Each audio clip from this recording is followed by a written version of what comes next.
ಸುಪ್ರಭಾತ. BGS global hospitals doctor study ಸಂಚಿಕೆಗೆ ತಮಗೆಲ್ಲರಿಗೂ ಸ್ವಾಗತ. ಕೆಲವೊಂದು ಕಾಯಿಲೆಗಳು ಅತ್ಯಂತ ಶೀಘ್ರವಾಗಿ ಉಲ್ಬಣಗೊಂಡು ತೀವ್ರ ಸ್ವರೂಪದ ಲಕ್ಷಣಗಳಿಂದ ಕೂಡಿಕೊಂಡು ನಮ್ಮನ್ನು ಬಹಳವಾಗಿ ಕಾಡುತ್ತೆ. ಇನ್ನು ಕೆಲವೊಂದು ಕಾಯಿಲೆಗಳು ನಿಧಾನಗತಿಯಲ್ಲಿ ಮುಂದುವರಿತಾ ನಿಧಾನಗತಿಯಲ್ಲಿ ಒಂದು ತೀವ್ರ ಸ್ವರೂಪದ ಗಂಭೀರ ಲಕ್ಷಣಗಳನ್ನು ಅತ್ಯಂತ ನಿಧಾನಗತಿಯಲ್ಲಿ ತೋರಿಸ್ತಾ ಇನ್ನೊಂದು ರೀತಿಯಲ್ಲಿ ಕಾಡ್ತವೆ. ಅದಕ್ಕೊಂದು ಉತ್ತಮ ಉದಾಹರಣೆ ಪಾರ್ಕಿನ್ಸನ್ ಕಾಯಿಲೆ. ಇಂದಿನ ಸಂಚಿಕೆಯಲ್ಲಿ ನಮ್ಮ ಮುಖ್ಯ ವಿಷಯ ಪಾರ್ಕಿನ್ಸನ್ ಕಾಯಿಲೆ. ಪಾರ್ಕಿನ್ಸನ್ ಕಾಯಿಲೆ ಅಂದ ತಕ್ಷಣ ನಮಗೆ ನೆನಪಿಗೆ ಬರೋದು ಕೈಕಾಲುಗಳಲ್ಲಿ ನಡುಕ, ಯಾವುದೇ ವಸ್ತುವನ್ನು ಹಿಡ್ಕೊಳ್ಳೋದಕ್ಕೆ ಆಗದೇ ಹೋಗೋದು, ಒಂದು ರೀತಿಯಲ್ಲಿ ಆ ನಡಿಗೆಯಲ್ಲೂ ಒಂದು ವ್ಯತ್ಯಾಸ ಕಂಡು ಬರೋದು, ಓಡಾಡೋದಕ್ಕೂ ಕಷ್ಟ ಆಗೋದು. ಹಾಗಂತ ಯಾವುದೇ ರೀತಿಯ ನಡುಕ ಅಥವಾ ಈ ರೀತಿಯ ತೊಂದರೆಗಳು ಕಾಣಿಸ್ಕೊಂಡಾಗ ಅದು ಪಾರ್ಕಿನ್ಸನ್ ಕಾಯಿಲೆ ಇರಬಹುದಾ ಅನ್ನೋ ಒಂದು ಸಂಶಯ ಕೂಡ ಬರುತ್ತೆ. ಹಾಗಾದರೆ ಪಾರ್ಕಿನ್ಸನ್ ಕಾಯಿಲೆಯ ಮುಖ್ಯ ಲಕ್ಷಣಗಳೇನು? ಪಾರ್ಕಿನ್ಸನ್ ಕಾಯಿಲೆ ಅಂದರೆ ಏನು? ಇದು ನರರೋಗದ ಕಾಯಿಲೆ ಅಂತ ನಮ್ಗೆ ಗೊತ್ತಿದೆ. ಇದರ ಒಂದು ಪರಿಣಾಮಗಳು ನಮ್ಮ ಜೀವನದಲ್ಲಿ ಹೇಗೆ ಉಂಟಾಗಬಹುದು? ಪಾರ್ಕಿನ್ಸನ್ ಕಾಯಿಲೆ ನಿಧಾನವಾಗಿ ಮುಂದುವರಿತಾ ನಮ್ಮ ಜೀವನದ ಒಂದು ಕ್ವಾಲಿಟಿ ಆಫ್ ಲೈಫ್ ಅಂತ ನಾವೇನು ಹೇಳ್ತೇವೆ, ಜೀವನದ ಗುಣಮಟ್ಟವನ್ನು ಹೇಗೆ ಕಡಿಮೆ ಮಾಡುತ್ತೆ? ಆದರೆ ನಾನು ಯಾವತ್ತೂ ಹೇಳುವಂತೆ ಥ್ಯಾಂಕ್ಸ್ ಟು ಮೆಡಿಕಲ್ ಸೈನ್ಸ್, ಇತ್ತೀಚಿನ ಸಂಶೋಧನೆಗಳಿಂದ ಈ ಪಾರ್ಕಿನ್ಸನ್ ಕಾಯಿಲೆಗಳನ್ನು ಕೂಡ ಹತೋಟಿಯಲ್ಲಿ ಇರಿಸ್ಕೊಳ್ಬಹುದು, ಲಕ್ಷಣಗಳನ್ನು ಖಂಡಿತವಾಗಿ ಹತೋಟಿಯಲ್ಲಿ ಇರಿಸ್ಕೊಳ್ಬಹುದು. ಅತ್ಯುತ್ತಮವಾದ ಚಿಕಿತ್ಸೆಯನ್ನು ಪಡ್ಕೊಂಡು ಎಲ್ಲರಂತೆ ಆ ಜೀವನದ ಒಂದು ಗುಣಮಟ್ಟವನ್ನು ಕೂಡ ನಾವು ಕಾಪಾಡ್ಕೊಂಡು ಹೋಗ್ಬೋದು. ಹೀಗಾಗಿ ಇಂದಿನ ಸಂಚಿಕೆಯಲ್ಲಿ ಪಾರ್ಕಿನ್ಸನ್ ಕಾಯಿಲೆ ಬಗ್ಗೆ ತಮ್ಗೆ ಏನೇ ಸಂಶಯಗಳಿದ್ರು, ಏನೇ ಸಂದೇಹಗಳಿದ್ರು, ಏನೇ ಪ್ರಶ್ನೆಗಳಿದ್ರು ತಾವು ನಮ್ಮಲ್ಲಿ ಕೇಳಬಹುದು. ತಾವು ಕರೆ ಮಾಡಬೇಕಾದಂಥ ದೂರವಾಣಿ ಸಂಖ್ಯೆ 4044 3334 3335 3336. ಈ ದೂರವಾಣಿ ಸಂಖ್ಯೆಗಳಿಗೆ ತಕ್ಷಣ ಕರೆ ಮಾಡೋದಕ್ಕೆ ಆರಂಭಿಸಿ ತಮ್ಮ ಎಲ್ಲ ಪ್ರಶ್ನೆಗಳಿಗೆ ಉತ್ತರ ನೀಡೋದಕ್ಕೆ ಇಂದು ನಮ್ಮೊಂದಿಗಿದ್ದಾರೆ doctor LK Prashant, BGS global ಆಸ್ಪತ್ರೆಯಲ್ಲಿ ಪಾರ್ಕಿನ್ಸನ್ ಕಾಯಿಲೆ ಹಾಗೂ ಇತರ ಚಲನವಲನ ನರರೋಗಗಳು ಅಂದರೆ ಮೂವ್ಮೆಂಟ್ ಡಿಸಾರ್ಡರ್ಸ್ ಕಾಯಿಲೆಗಳ ನರರೋಗ ತಜ್ಞರು.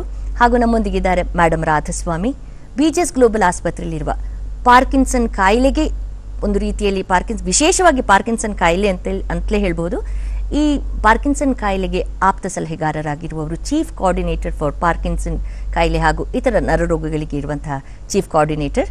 ತಮಗಿಬ್ಬರಿಗೂ ಎಲ್ಲರ ಪರವಾಗಿ ಕಾರ್ಯಕ್ರಮಕ್ಕೆ ಸ್ವಾಗತವನ್ನು ಕೋರ್ತಾ ಇದ್ದೇನೆ. ನಮಸ್ಕಾರ ಮೇಡಮ್. ನಮಸ್ಕಾರ ಡಾಕ್ಟರ್. ನಾನು ಈಗಲೇ ಹೇಳಿದಾಗೆ ಪಾರ್ಕಿನ್ಸನ್ ಕಾಯಿಲೆ ಅಂದ ತಕ್ಷಣ, ಪಾರ್ಕಿನ್ಸನ್ ಕಾಯಿಲೆ ಅಂತ ಡಯಾಗ್ನೋಸಿಸ್ ಆಗಿದೆ ಅಂತ ಗೊತ್ತಾದ ತಕ್ಷಣ ಎಲ್ಲರೂ ಯೋಚನೆ ಮಾಡೋದು ನಮ್ಮ ಜೀವನ ಮುಗೀತು, ಜೀವನ ಪೂರ್ತಿ ನರಳ್ತಾ ಇರಬೇಕು, ನನ್ನಿಂದಾಗಿ ಎಲ್ರಿಗೂ ಕಷ್ಟ ಆಗುತ್ತೆ, ಈ ರೀತಿಯ ಒಂದು ಹಲವಾರು ಹತಾಶೆಯ ಭಾವನೆಗಳು ಆ ರೋಗಿಗಳನ್ನು ಸಹ ಕಾಡೋದಕ್ಕೆ ಆರಂಭಿಸುತ್ತೆ. ಹಾಗೆ ರೋಗಿಯ ಕುಟುಂಬದವರನ್ನು ಕೂಡ ಒಂದು ರೀತಿಯಲ್ಲಿ ಎವ್ರಿಬಡಿ ಗೆಟ್ಸ್ ಡಿಪ್ರೆಸ್ಡ್ ಅಲ್ಲ ಡಾಕ್ಟರ್? ವಾಟ್ ಈಸ್ ಪಾರ್ಕಿನ್ಸನ್ ಕಾಯಿಲೆ? ಈಗ ಪಾರ್ಕಿನ್ಸನ್ಸ್ ಡಿಸೀಸ್ ಅಂದ್ರೇನು? ಫಸ್ಟ್ ಎಲ್ಲ ಜನ ಬಂದ ತಕ್ಷಣ ಕೇಳ್ತಾರೆ ಪಾರ್ಕಿನ್ಸನ್ಸ್ ಡಿಸೀಸ್ ಅಂತ ಹೇಳಿದ ತಕ್ಷಣ ಏನಾಗುತ್ತೆ ಕಾಯಿಲೆಯಲ್ಲಿ? ಪಾರ್ಕಿನ್ಸನ್ಸ್ ಡಿಸೀಸ್ ಒಂಥರವಾದ ಮೆದುಳಲ್ಲಿ ಆಗುವಂತ ತೊಂದರೆ ಇದೆ. ಈಗ ಈ ವಿಡಿಯೋದಲ್ಲಿ ನೋಡ್ಬೋದು ನೀವು, ಪಾರ್ಕಿನ್ಸನ್ಸ್ ಡಿಸೀಸ್ ಅಲ್ಲಿ ಏನಾಗುತ್ತೆ ಅಂದ್ರೆ ಮೆದುಳಲ್ಲಿ ಒಂದು ಮಧ್ಯ ಭಾಗ ಇದೆ, ಬೇಸಲ್ ಗ್ಯಾಂಗ್ಲಿ ಅಂತ ಕರಿತೇವೆ ನಾವು. ಈ ಭಾಗದಲ್ಲಿ ಏನಾಗುತ್ತೆ ಅಂದ್ರೆ ಒಂದು ಇಂಪಾರ್ಟೆಂಟ್ ಅಂಶ ಇರುತ್ತೆ, ಇದು ಒಂದು ಕೆಮಿಕಲ್ ರಿಲೀಸ್ ಮಾಡ್ತಾ ಇರುತ್ತೆ, ಸಬ್ಸ್ಟಾನ್ಷಿಯಾ ನೈಗ್ರಾ ಅನ್ನೋದು ಒಂದು ಡೋಪಮೈನ್ ಅನ್ನೋ ಕೆಮಿಕಲ್ ರಿಲೀಸ್ ಮಾಡ್ತಾ ಇರುತ್ತೆ. ಈ ಕೆಮಿಕಲ್ ಕೆಲಸ ಏನಾದ್ರೆ ನಮ್ಮ ಇರೋ ಶಕ್ತಿನ, ಆ ಮೂಮೆಂಟ್ಸ್ನ ಯಾವ ಫ್ರೀನೆಸ್ ಆಗಿ ಯಾವ ಸ್ಪೀಡ್ ಆಗಿ ಮಾಡ್ಬೇಕನ್ನೋದು ಅದ್ರ ಕೆಲಸ ಡಿಸೈಡ್ ಮಾಡುತ್ತೆ. ಆದರೆ ಈ ಕಾಯಿಲೆದೆಲ್ಲ ಸಬ್ಸ್ಟಾನ್ಷಿಯಾ ನೈಗ್ರಾದಲ್ಲಿ ನ್ಯೂರಾನ್ಸ್ಗಳು, ನರಗಳು ಸಾಯಕ್ಕೆ ಸ್ಟಾರ್ಟ್ ಆಗಿರುತ್ತೆ. ಅವು ಸತ್ತು ಹೋಗ್ತಾ ಇದ್ದಂಗೆ ಏನಾಗುತ್ತೆ, ಆ ಕೆಮಿಕಲ್ ರಿಲೀಸ್ ಆಗೋದು ಕಡಿಮೆ ಆಗ್ತಾ ಹೋಗುತ್ತೆ. ಕಡಿಮೆ ಆಗ್ತಾ ಹೋದಂಗೆ ಅದು ಮಾಡ್ತಿರೋ ಕೆಲಸಗಳು ಸ್ಲೋ ಆಗಕ್ಕೆ ಸ್ಟಾರ್ಟ್ ಆಗಿಬಿಡುತ್ತೆ. ಸೊ ಅವಾಗ ಏನಾಗುತ್ತೆ ಅಂದರೆ ನಾರ್ಮಲ್ ಮೂಮೆಂಟ್ಸ್ಗಳು, ನಾರ್ಮಲ್ ಫ್ಲೋ ಆಫ್ ಮೂಮೆಂಟ್ಸ್ಗಳು ಎಫೆಕ್ಟ್ ಆಗಕ್ಕೆ ಸ್ಟಾರ್ಟ್ ಆಗುತ್ತೆ. ಸೊ ಸಿಂಪಲ್ ಆಗಿ ಆಗಂತ ತೊಂದರೆ ಇಷ್ಟೇ. ಇದರಿಂದ ಆಗ ಎಲ್ಲ ಲಕ್ಷಣಗಳನ್ನು ನಾವು ಕೂಡಿಸ್ಬಿಟ್ಟು ನಾವು ಒಂದು ಹೆಸರು ಕೊಟ್ಟಿದ್ದೇವೆ, ಅದಕ್ಕೆ ಪಾರ್ಕಿನ್ಸನ್ಸ್ ಡಿಸೀಸ್ ಅಂತ ಹೇಳಿ. ಸೊ ಈ ತರವಾಗಿ ಪಾರ್ಕಿನ್ಸನ್ಸ್ ಡಿಸೀಸ್ ಶುರುವಾಗುತ್ತೆ. ಬಹಳಷ್ಟು ಜನ ಕೇಳ್ತಾರೆ ಏನಾಗುತ್ತೆ ಪಾರ್ಕಿನ್ಸನ್ ಡಿಸೀಸ್ ಅಲ್ಲಿ, ಎಲ್ಲರೂ ನಡುಕು ನಡುಕು ನಡುಕು ಅಂತ ಹೇಳ್ತಾರೆ. ನಡುಕು one of the most important features, tremors ಅಂತ ಹೇಳಿ. ಮೋಸ್ಟ್ ಕಾಮನ್ಲಿ ಎಲ್ಲ ನಡುಕು ಪಾರ್ಕಿನ್ಸನ್ಸ್ ಡಿಸೀಸ್ ಅಲ್ಲ. ಅಂದ್ರೆ ಕೈ ಕಾಲುಗಳಲ್ಲಿ ಮಾತ್ರ ನಡುಕ ಕಾಣಿಸ್ಕೊಳ್ತಾರೆ? ಕೈ ಕಾಲು ಮುಖದಲ್ಲೂ ಕಾಣಿಸ್ಕೋಬಹುದು ನಡುಕು. ಇದರಲ್ಲಿ ಏನಾಗುತ್ತೆ ನೀವು ನೋಡ್ಬೋದು, ಅಲ್ಲಿ ಈ ಪೇಷಂಟ್ ಅಲ್ಲಿ ಕೈ ಅಷ್ಟೇ ಕುತ್ಕೊಂಡಲ್ಲಿ ಸುಮ್ಮನೆ ಕುತ್ಕೊಂಡಿರ್ತಾರೆ, ಕುತ್ಕೊಂಡಲ್ಲಿ ಕೈ ನಡುಕ್ತಾ ಇರುತ್ತೆ. ಆದ್ರೆ ಏನಾರ ಕೆಲಸ ಮಾಡಕ್ ಸ್ಟಾರ್ಟ್ ಮಾಡಿದ ತಕ್ಷಣ ಆ ಕೈ ನಡ್ಕೋಗ್ಬಿಡುತ್ತೆ. ಇನ್ನೊಂದು ಎರಡನೇ ಇಂಪಾರ್ಟೆಂಟ್ ಲಕ್ಷಣ ಏನಂದ್ರೆ ಬ್ರಾಡಿಕೆನೇಸಿಯಾ ಅಂತ ಹೇಳಿ. ಬ್ರಾಡಿಕೆನೇಸಿಯಾ ಅಂದ್ರೆ ಸ್ಲೋನೆಸ್, ಎಲ್ಲ ದಿನನಿತ್ಯ ಕಾರ್ಯಕ್ರಮಗಳು ಸ್ಲೋ ಆಗ್ಬಿಡೋದು. ಈಗ ಇಲ್ಲಿ ನೋಡ್ಬೋದು ಆ ಲೇಡಿ, ನಾನು ಕೈ ಫಸ್ಟ್ 2 ಬಟ್ಗಳು ಜೋರಾಗಿ ಟ್ಯಾಪ್ ಮಾಡಿ ಅಂತ ಹೇಳ್ತಾ ಇದ್ದೇನೆ, ಅವ್ರು ಎಷ್ಟು ನಿಧಾನ ಗತಿಯಾಗಿ ಹೋಗ್ತಾ ಇದ್ದ, ಆ ಸ್ಪೀಡ್ ಬರ್ತಾ ಇಲ್ಲ ಮಾಡ್ಬೇಕಂದ್ರೂ. ಕೆಲವೊಬ್ಬರಿಗೆ ಸ್ಟಿಫ್ನೆಸ್ ಇರುತ್ತೆ, ಅಂದ್ರೆ ಒಂಥರ ಇಡೀ ಮೈಯೆಲ್ಲ ಒಂಥರ ಬಿಗುವಿಕೆ ಅಂತ ಹೇಳಿ, ಅಂದ್ರೆ ಫ್ರೀನೆಸ್ ಇರೋದಿಲ್ಲ, ಫ್ರೀ ಮೂವ್ಮೆಂಟ್ಸ್ ಇರೋದಿಲ್ಲ ಅಂತ ಹೇಳಿ, ಅದನ್ನ ನಾವು ಇಂಗ್ಲೀಷಲ್ಲಿ ಏಕೆನೆಸಿಯಾ ಅಂತ ಕರಿತೀವಿ. ಸೊ ಈ 3 ಸಿಂಪ್ಟಮ್ಸ್. ಮತ್ತು ಇನ್ನೊಂದೇನಂದ್ರೆ ಪೋಸ್ಚರಲ್ ಇನ್ಸ್ಟೆಬಿಲಿಟಿ ಅಂತ ಹೇಳ್ತೇವೆ. ಪೋಸ್ಚರಲ್ ಇನ್ಸ್ಟೆಬಿಲಿಟಿ ಅಂದ್ರೆ ಬ್ಯಾಲೆನ್ಸ್ ಸರಿ ಇರೋದಿಲ್ಲ, ನಡೀತಾ ಇರ್ಬೇಕು ಎಲ್ಲೋ ಬಿದ್ದು ಬಿಡ್ತೇನೇನೋ ಅಂತ ಹೇಳಿ. ಸೊ ಇವು ಎಲ್ಲ ಫೀಚರ್ಸ್ಗಳನ್ನು ಹಿಡ್ಕೊಂಡ್ಬಿಟ್ಟು ನಾವು ಏನು ಮಾಡ್ತೇವೆ ಅಂದರೆ ಕರೆಯೋದನ್ನೇ ಅವ ಪೇಷಂಟ್ಸ್ ಇದ್ದವರಿಗೆ will tell it as trap type of features ಅಂತ ಹೇಳ್ತೇವೆ. ಟ್ರ್ಯಾಪ್ ಟೈಪ್ ಆಫ್ ಫೀಚರ್ಸ್ ಅಂದರೆ ಟ್ರೆಮರ್ಸು, ರಿಜಿಡಿಟಿ, ಎಕೈನಿಸಿಯಾ ಮತ್ತು ಪೋಸ್ಚರಲ್ ಇನ್ಸ್ಟೆಬಿಲಿಟಿ. ಈ ಫೀಚರ್ಸ್ಗಳು ಇದ್ದವರನ್ನೇ ನಾವು ಸಿಂಪಲ್ ಆಗಿ ಹೇಳ್ಬೋದು ಅವರಿಗೆ ಪಾರ್ಕಿನ್ಸನ್ಸ್ ಡಿಸೀಸ್ ಇದೆ ಅಂತ ಹೇಳಿ ನಾವು ಕಂಡುಹಿಡಿಯಕ್ಕೆ ಸಾಧ್ಯ. ಬಟ್ ಇದು ಈಸಿಲಿ ಮಿಸ್ಟೇಕ್ ಅನ್ನಲ್ಲ ಡಾಕ್ಟರ್? ಎಷ್ಟೋ ನರರೋಗಗಳ ಒಂದು ತೊಂದರೆಗಳಿದ್ದಾಗ ಈ ರೀತಿಯ ಲಕ್ಷಣಗಳು ಕಾಣಿಸ್ಕೊಳ್ಬಹುದಲ್ವಾ? ಹೌದು, ಭಾಳಷ್ಟು ತೊಂದರೆಗಳಲ್ಲಿ ಆ ಸ್ಲೋನೆಸ್ ಬರುತ್ತೆ, ಆ ದಿನನಿತ್ಯ ಕಾರ್ಯಕ್ರಮಗಳಲ್ಲಿ ಒಂಥರ ಸ್ಲೋ ಸ್ಟಿಫ್ ಆಗಿಬಿಡ್ತಾರೆ. ಸೊ ಎಲ್ಲ ಪೇಷಂಟ್ಸ್ಗಳು ಈ ಥರ ಸಿಂಪ್ಟಮ್ಸ್ ಇದ್ದವರು ಅಥವಾ ನಡುಕಿದ್ದವರು ಪಾರ್ಕಿನ್ಸನ್ಸ್ ಡಿಸೀಸಾ ಅಂತ ಕೇಳಿದರೆ ಹಾಗೆ ಹೇಳೋದಕ್ಕೆ ಸಾಧ್ಯ ಇಲ್ಲ. ಮತ್ತೆ ಹೇಗೆ ಡೆಫಿನೆಟ್ ಆಗಿ ತಾವು ಹೇಳ್ತೀರಿ? ಇಲ್ಲಿ ತನಕ Parkinson disease is mostly clinical based diagnosis. Doctor ನೋಡಬೇಕು, ನಿಮ್ಮ ಸಿಂಪ್ಟಮ್ಸ್ಗಳನ್ನು ಚೆಕ್ ಮಾಡಬೇಕು, ಬೇರೆ ಅದ್ರ ಜೊತೆಗೆ ಅಸೋಸಿಯೇಟೆಡ್ ಫೀಚರ್ಸ್ ಏನಾರು ಇದೆಯಾ ನೋಡಬೇಕು, ಅದ್ರ ಮೇಲೆ ನಾವು ಹೇಳಕ್ಕೆ ಸಾಧ್ಯ. ಈಗ ಹೊಸದಾಗಿ ಬೇರೆ ಟೆಸ್ಟ್ಗಳು ಅಂದರೆ ಮಲೇರಿಯಾ ಆಯಿತು, ಟಿ ಬಿ ಆಯಿತು, ಟೆಸ್ಟ್ಗಳು ಫೆಸಿಲಿಟೀಸ್ ಇದೆ. ಆ ಥರ ಫೆಸಿಲಿಟೀಸು ಪಾರ್ಕಿನ್ಸನ್ ಡಿಸೀಸ್ ಅಲ್ಲಿ ಇಲ್ಲ. ಯಾವುದೇ ರಕ್ತ ಪರೀಕ್ಷೆ, ಸ್ಕ್ಯಾನಿಂಗ್ ಇಂದ ಯಾವುದೇ ರೀತಿಯ ಒಂದು ಪರೀಕ್ಷೆಗಳಿಂದ ಗೊತ್ತಾಗೋದಿಲ್ವಾ? ಇಲ್ಲ. ಆದ್ರೆ ಏನಂದ್ರೆ ಇತ್ತೀಚೆಗೆ ಪೆಟ್ ಸ್ಕ್ಯಾನ್ಸ್ ಅಂತ ಮಾಡ್ತಾ ಇದ್ದೇವೆ ನಾವು. ಈ ಪೆಟ್ ಸ್ಕ್ಯಾನ್ಸ್ ಏನು ಅಂದ್ರೆ ಮಾಡೋದೇನೋ ಕೆಮಿಕಲ್ ರಾಸಾಯನಿಕ ಪರೀಕ್ಷೆ ಮಾಡೋದು. ಬ್ರೈನ್ ಅಲ್ಲಿ ಡೋಪಮಿನ್ ಅಂಶ ಕಡಿಮೆ ಆಗ್ತಾ ಇದೆ, ಅದ್ರ ಯುಟಿಲೈಸೇಷನ್ ಕಡಿಮೆ ಆಗ್ತಾ ಇದೆ ಅಂತ ಹೇಳಿ ಅದನ್ನೇ ಮಾಡ್ತೇವೆ. ಅದನ್ನ ಮಾಡಿಬಿಟ್ಟು ಪಾರ್ಕಿನ್ಸೋನಿಸಮ್ ಇದೆ ಅಂತ ಚೆಕ್ ಮಾಡ್ತೇವೆ ನಾವು. ಸೊ ಅದು ಚೆಕ್ ಮಾಡೋಕ್ಕೆ ಇತ್ತೀಚೆಗೆ ರೀಸೆಂಟಾಗಿ ಅದನ್ನ ಸ್ಟಾರ್ಟ್ ಮಾಡಿದ್ದೇವೆ. ಬಟ್ ಆ ಟೆಸ್ಟ್ ಈಸಿಲಿ ಅವೈಲೇಬಲ್ ಇಲ್ಲ, ಎಲ್ಲ ಕಡೆ ಲಿಮಿಟೆಡ್ ಇದೆ. And only few centres like BGS global hospital ಅಲ್ಲಿ ಇಲ್ಲಿ ಅವೈಲೇಬಲ್ ಇದೆ. ಈ ಥರ ಭಾಳ ಲಿಮಿಟೆಡ್ ಟೆಸ್ಟ್ ಅದು. Some bigger centres have that. But ಅದು ಹೆಲ್ಪ್ ಮಾಡುತ್ತೆ. ಬಟ್ ಫೈನಲಿ ಕ್ಲಿನಿಕಲ್ ಡಯಾಗ್ನೋಸಿಸ್ ಲಕ್ಷಣಗಳನ್ನು ಆಧರಿಸಿಕೊಂಡೇ ಡಯಾಗ್ನೋಸಿಸ್ ಆಗೋದು ಅಂತ ಕಾಯಿಲೆ ಇದು. Okay doctor, April 11 world Parkinson day, ವಿಶ್ವ ಪಾರ್ಕಿನ್ಸನ್ ಡೇ ಅಂತ ಪರಿಗಣಿಸಲ್ಪಟ್ಟಿದೆ. ಯಾಕೆ ಏಪ್ರಿಲ್ 11? ಇದರ ಮಹತ್ವ ಏನು? ಇದು ಪಾರ್ಕಿನ್ಸನ್ಸ್ ಡಿಸೀಸ್ ಅನ್ನೋ ಕಾಯಿಲೆ. ಇದು ಕಾಯಿಲೆ ಏನಾಯ್ತು ಅಂದರೆ James Parkinson, doctor James Parkinson ಅವರು ಈ ಕಾಯಿಲೆ ಬಗ್ಗೆ ಇನ್ ಡೀಟೇಲ್ ಆಗಿ ಎಕ್ಸ್ಪ್ಲೇನ್ ಮಾಡಿದ್ದಾರೆ. ಅವರು 1817 ಒಂದು ಬುಕ್ ಬರೆದಿದ್ದಾರೆ, N essay of shaking policy. ಅಂದರೆ ಕೈ ನಡುಕ್ತಾ ಲಕ್ವಾಗಿರೋವಂಥದ್ದು. ಅಂದರೆ ಅವ್ರ ಮನೆಯ ಕ್ಲಿನಿಕಲ್ಲಿ ಕುತ್ಕೊಂಡ್ಬಿಟ್ಟು ಕ್ಲಿನಿಕ್ ಹೊರಗಡೆ ಹೋಗೋ ಜನಗಳನ್ನು ನೋಡ್ಕೊಂಡ್ಬಿಟ್ಟು ಮತ್ತು ಕ್ಲಿನಿಕ್ಕಿಗೆ ಬರೋ ಪೇಷಂಟ್ಸ್ಗಳನ್ನು ನೋಡ್ಕೊಂಡ್ಬಿಟ್ಟು ಈ ಡಿಸೀಸ್ ಬಗ್ಗೆ ಡೀಟೇಲ್ ಆಗಿ ಎಕ್ಸ್ಪ್ಲೇನ್ ಮಾಡಿದ್ದು. ಅವರ ಬರ್ತ್ಡೇ ಇರೋದು ಏಪ್ರಿಲ್ 11. ಸೊ ಎಲ್ಲ ಪಾರ್ಕಿನ್ಸನ್ಸ್ ಡಿಸೀಸ್ ಪೇಷಂಟ್ಸ್ಗಳಿಗೆ ಒಂದು ಸ್ಪೆಸಿಫಿಕ್ ಡೇ ಪಾರ್ಕಿನ್ಸನ್ ಡಿಸೀಸ್ ಪೇಷಂಟ್ಸ್ಗಳಿಗೆ ರೆಕಗ್ನಿಷನ್ನು, ಪೇಷಂಟ್ ಸಪೋರ್ಟ್ ಕೇರ್ಗಳು ಕೊಡೋದು ಸಲುವಾಗಿ ಮಾಡಿರೋಂಥ ಇದು. ಸೊ ಇದರಲ್ಲಿ ಏನು ಮಾಡಿದ್ದೇವೆ ಅಂದರೆ ಇನ್ನೊಬ್ಬ ಪೇಷಂಟ್ 1980 ಒಬ್ಬ ಪಾರ್ಕಿನ್ಸನ್ಸ್ ಡಿಸೀಸ್ ಇರೋ ಪೇಷಂಟು ಒಂದು ರೆಡ್ ಟ್ಯೂಲಿಪ್, ಈ ವಾಸ್ ಎ ಫ್ಲವರ್ ಗ್ರೋ ಮಾಡೋರು ಇದ್ದು. ಅವರು ಒಂದು ರೆಡ್ ಟ್ಯೂಲಿಪ್ ಗ್ರೋ ಮಾಡಿಬಿಟ್ಟು ಅದನ್ನ ಅವರು ಜೇಮ್ಸ್ ಪಾರ್ಕಿನ್ಸನ್ ಅಂತ ಆ ಟ್ಯೂಲಿಪಿಗೆ ಹೆಸರು ಕೊಟ್ಟಿದ್ರು ಅದನ್ನು. ಸೊ ಅದಕ್ಕೆ ಅನುಗುಣವಾಗಿ ಆ ಪಾರ್ಕಿನ್ಸನ್ಸ್ ರೆಡ್ ಟ್ಯೂಲಿಪ್ ಫ್ಲವರ್ ಅನ್ನು ನಾವು ಪಾರ್ಕಿನ್ಸನ್ಸ್ ಡಿಸೀಸ್ ಅವೇರ್ನೆಸ್ಗೆ ಯೂಸ್ ಮಾಡೋ mark. So Parkinson disease April 11 ಇರುತ್ತೆ, ಮತ್ತು red tulip we use as a marker for Parkinson's disease awareness campaign. Madam, ರಾಧಾಸ್ವಾಮಿಯವರ ತಮ್ಮ ನೇತೃತ್ವದಲ್ಲಿ BGS ಗ್ಲೋಬಲ್ ಆಸ್ಪತ್ರೆಯಲ್ಲಿ ವಿಶೇಷವಾಗಿ ಪಾರ್ಕಿನ್ಸನ್ ಈ ಒಂದು ಕಾಯಿಲೆಯಿಂದ ಬಳಲ್ತಾ ಇರುವ ರೋಗಿಗಳಿಗೆ ಒಂದು ಸಪೋರ್ಟ್ ಗ್ರೂಪ್ ಇದೆ ಅಲ್ವಾ ಮೇಡಮ್? ಯಾವಾಗ ಆರಂಭಿಸಿದ್ರಿ? ಇದರ ಏನು ಚಟುವಟಿಕೆಗಳು? ಫೆಬ್ರವರಿ 12ನೇ ತಾರೀಕು 2008ನಲ್ಲಿ ಶುರು ಮಾಡಿದ್ವಿ. 4 ವರ್ಷ ಆಗೋಯ್ತು.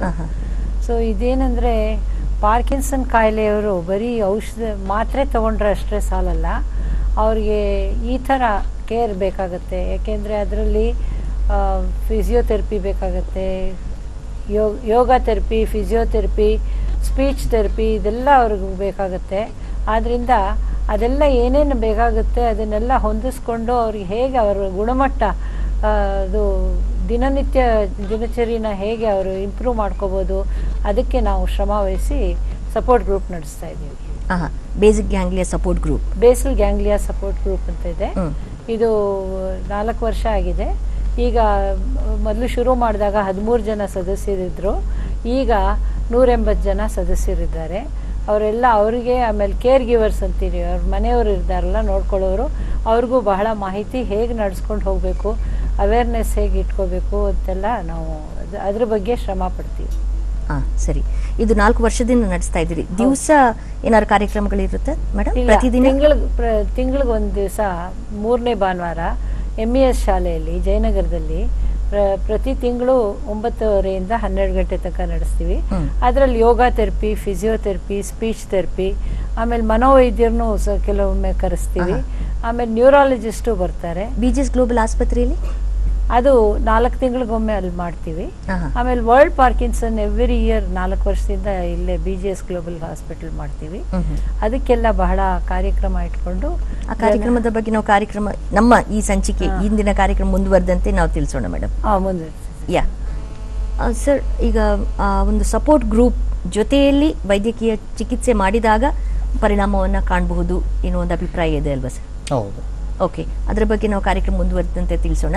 4044333333353336 ಈ ದೂರವಾಣಿ ಸಂಖ್ಯೆಗಳಿಗೆ ತಾವು ಕರೆ ಮಾಡಿ ಪಾರ್ಕಿನ್ಸನ್ ಕಾಯಿಲೆ ಬಗ್ಗೆ ತಮಗೆ ಏನೇ ಪ್ರಶ್ನೆಗಳಿದ್ರು, ಏನೇ ಸಂದೇಹಗಳಿದ್ರು, ಯಾವುದೇ ಮಾಹಿತಿ ಬೇಕಿದ್ರೂ ಕೂಡ ತಾವು ಕರೆ ಮಾಡಿ ಕೇಳಬಹುದು. ಉತ್ತರಿಸ್ತಾರೆ ಡಾಕ್ಟರ್ ಪ್ರಶಾಂತ್ ಹಾಗೂ ಮೇಡಮ್ ರಾಮಸ್ವಾಮಿ. ಇದೀಗ ಒಂದು ವಿರಾಮದ ನಂತರ ಪಾರ್ಕಿನ್ಸನ್ ಕಾಯಿಲೆ ಇದರ ಬಗ್ಗೆ ಹೆಚ್ಚಿನ ಮಾಹಿತಿಯನ್ನು ನೀಡ್ತಾರೆ ಡಾಕ್ಟರ್ ಪ್ರಶಾಂತ್.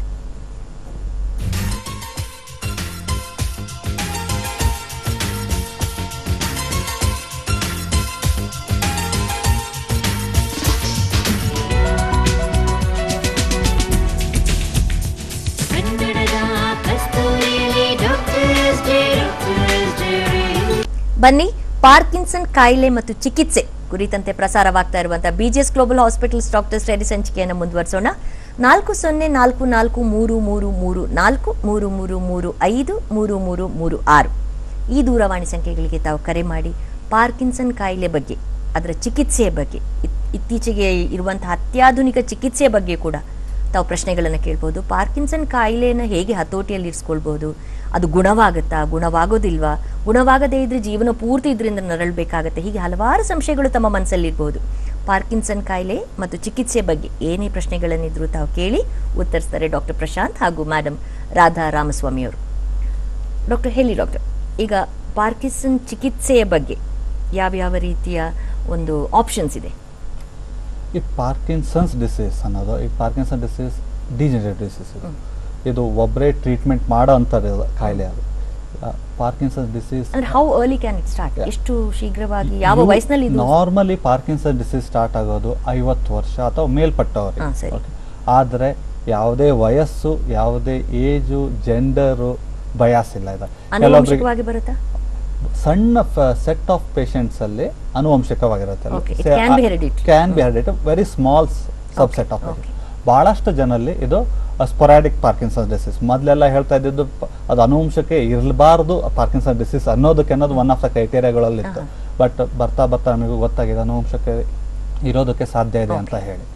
ಸೊ 10 ವರ್ಷ ಮಗುವಿಂದ ಹಿಡಿದು 50, 60, 70 ವರ್ಷ ತನಕ ಯಾರಿಗಾರ ಬರೋ ಅಂತ ಕಾಯಿಲೆ ಇದು.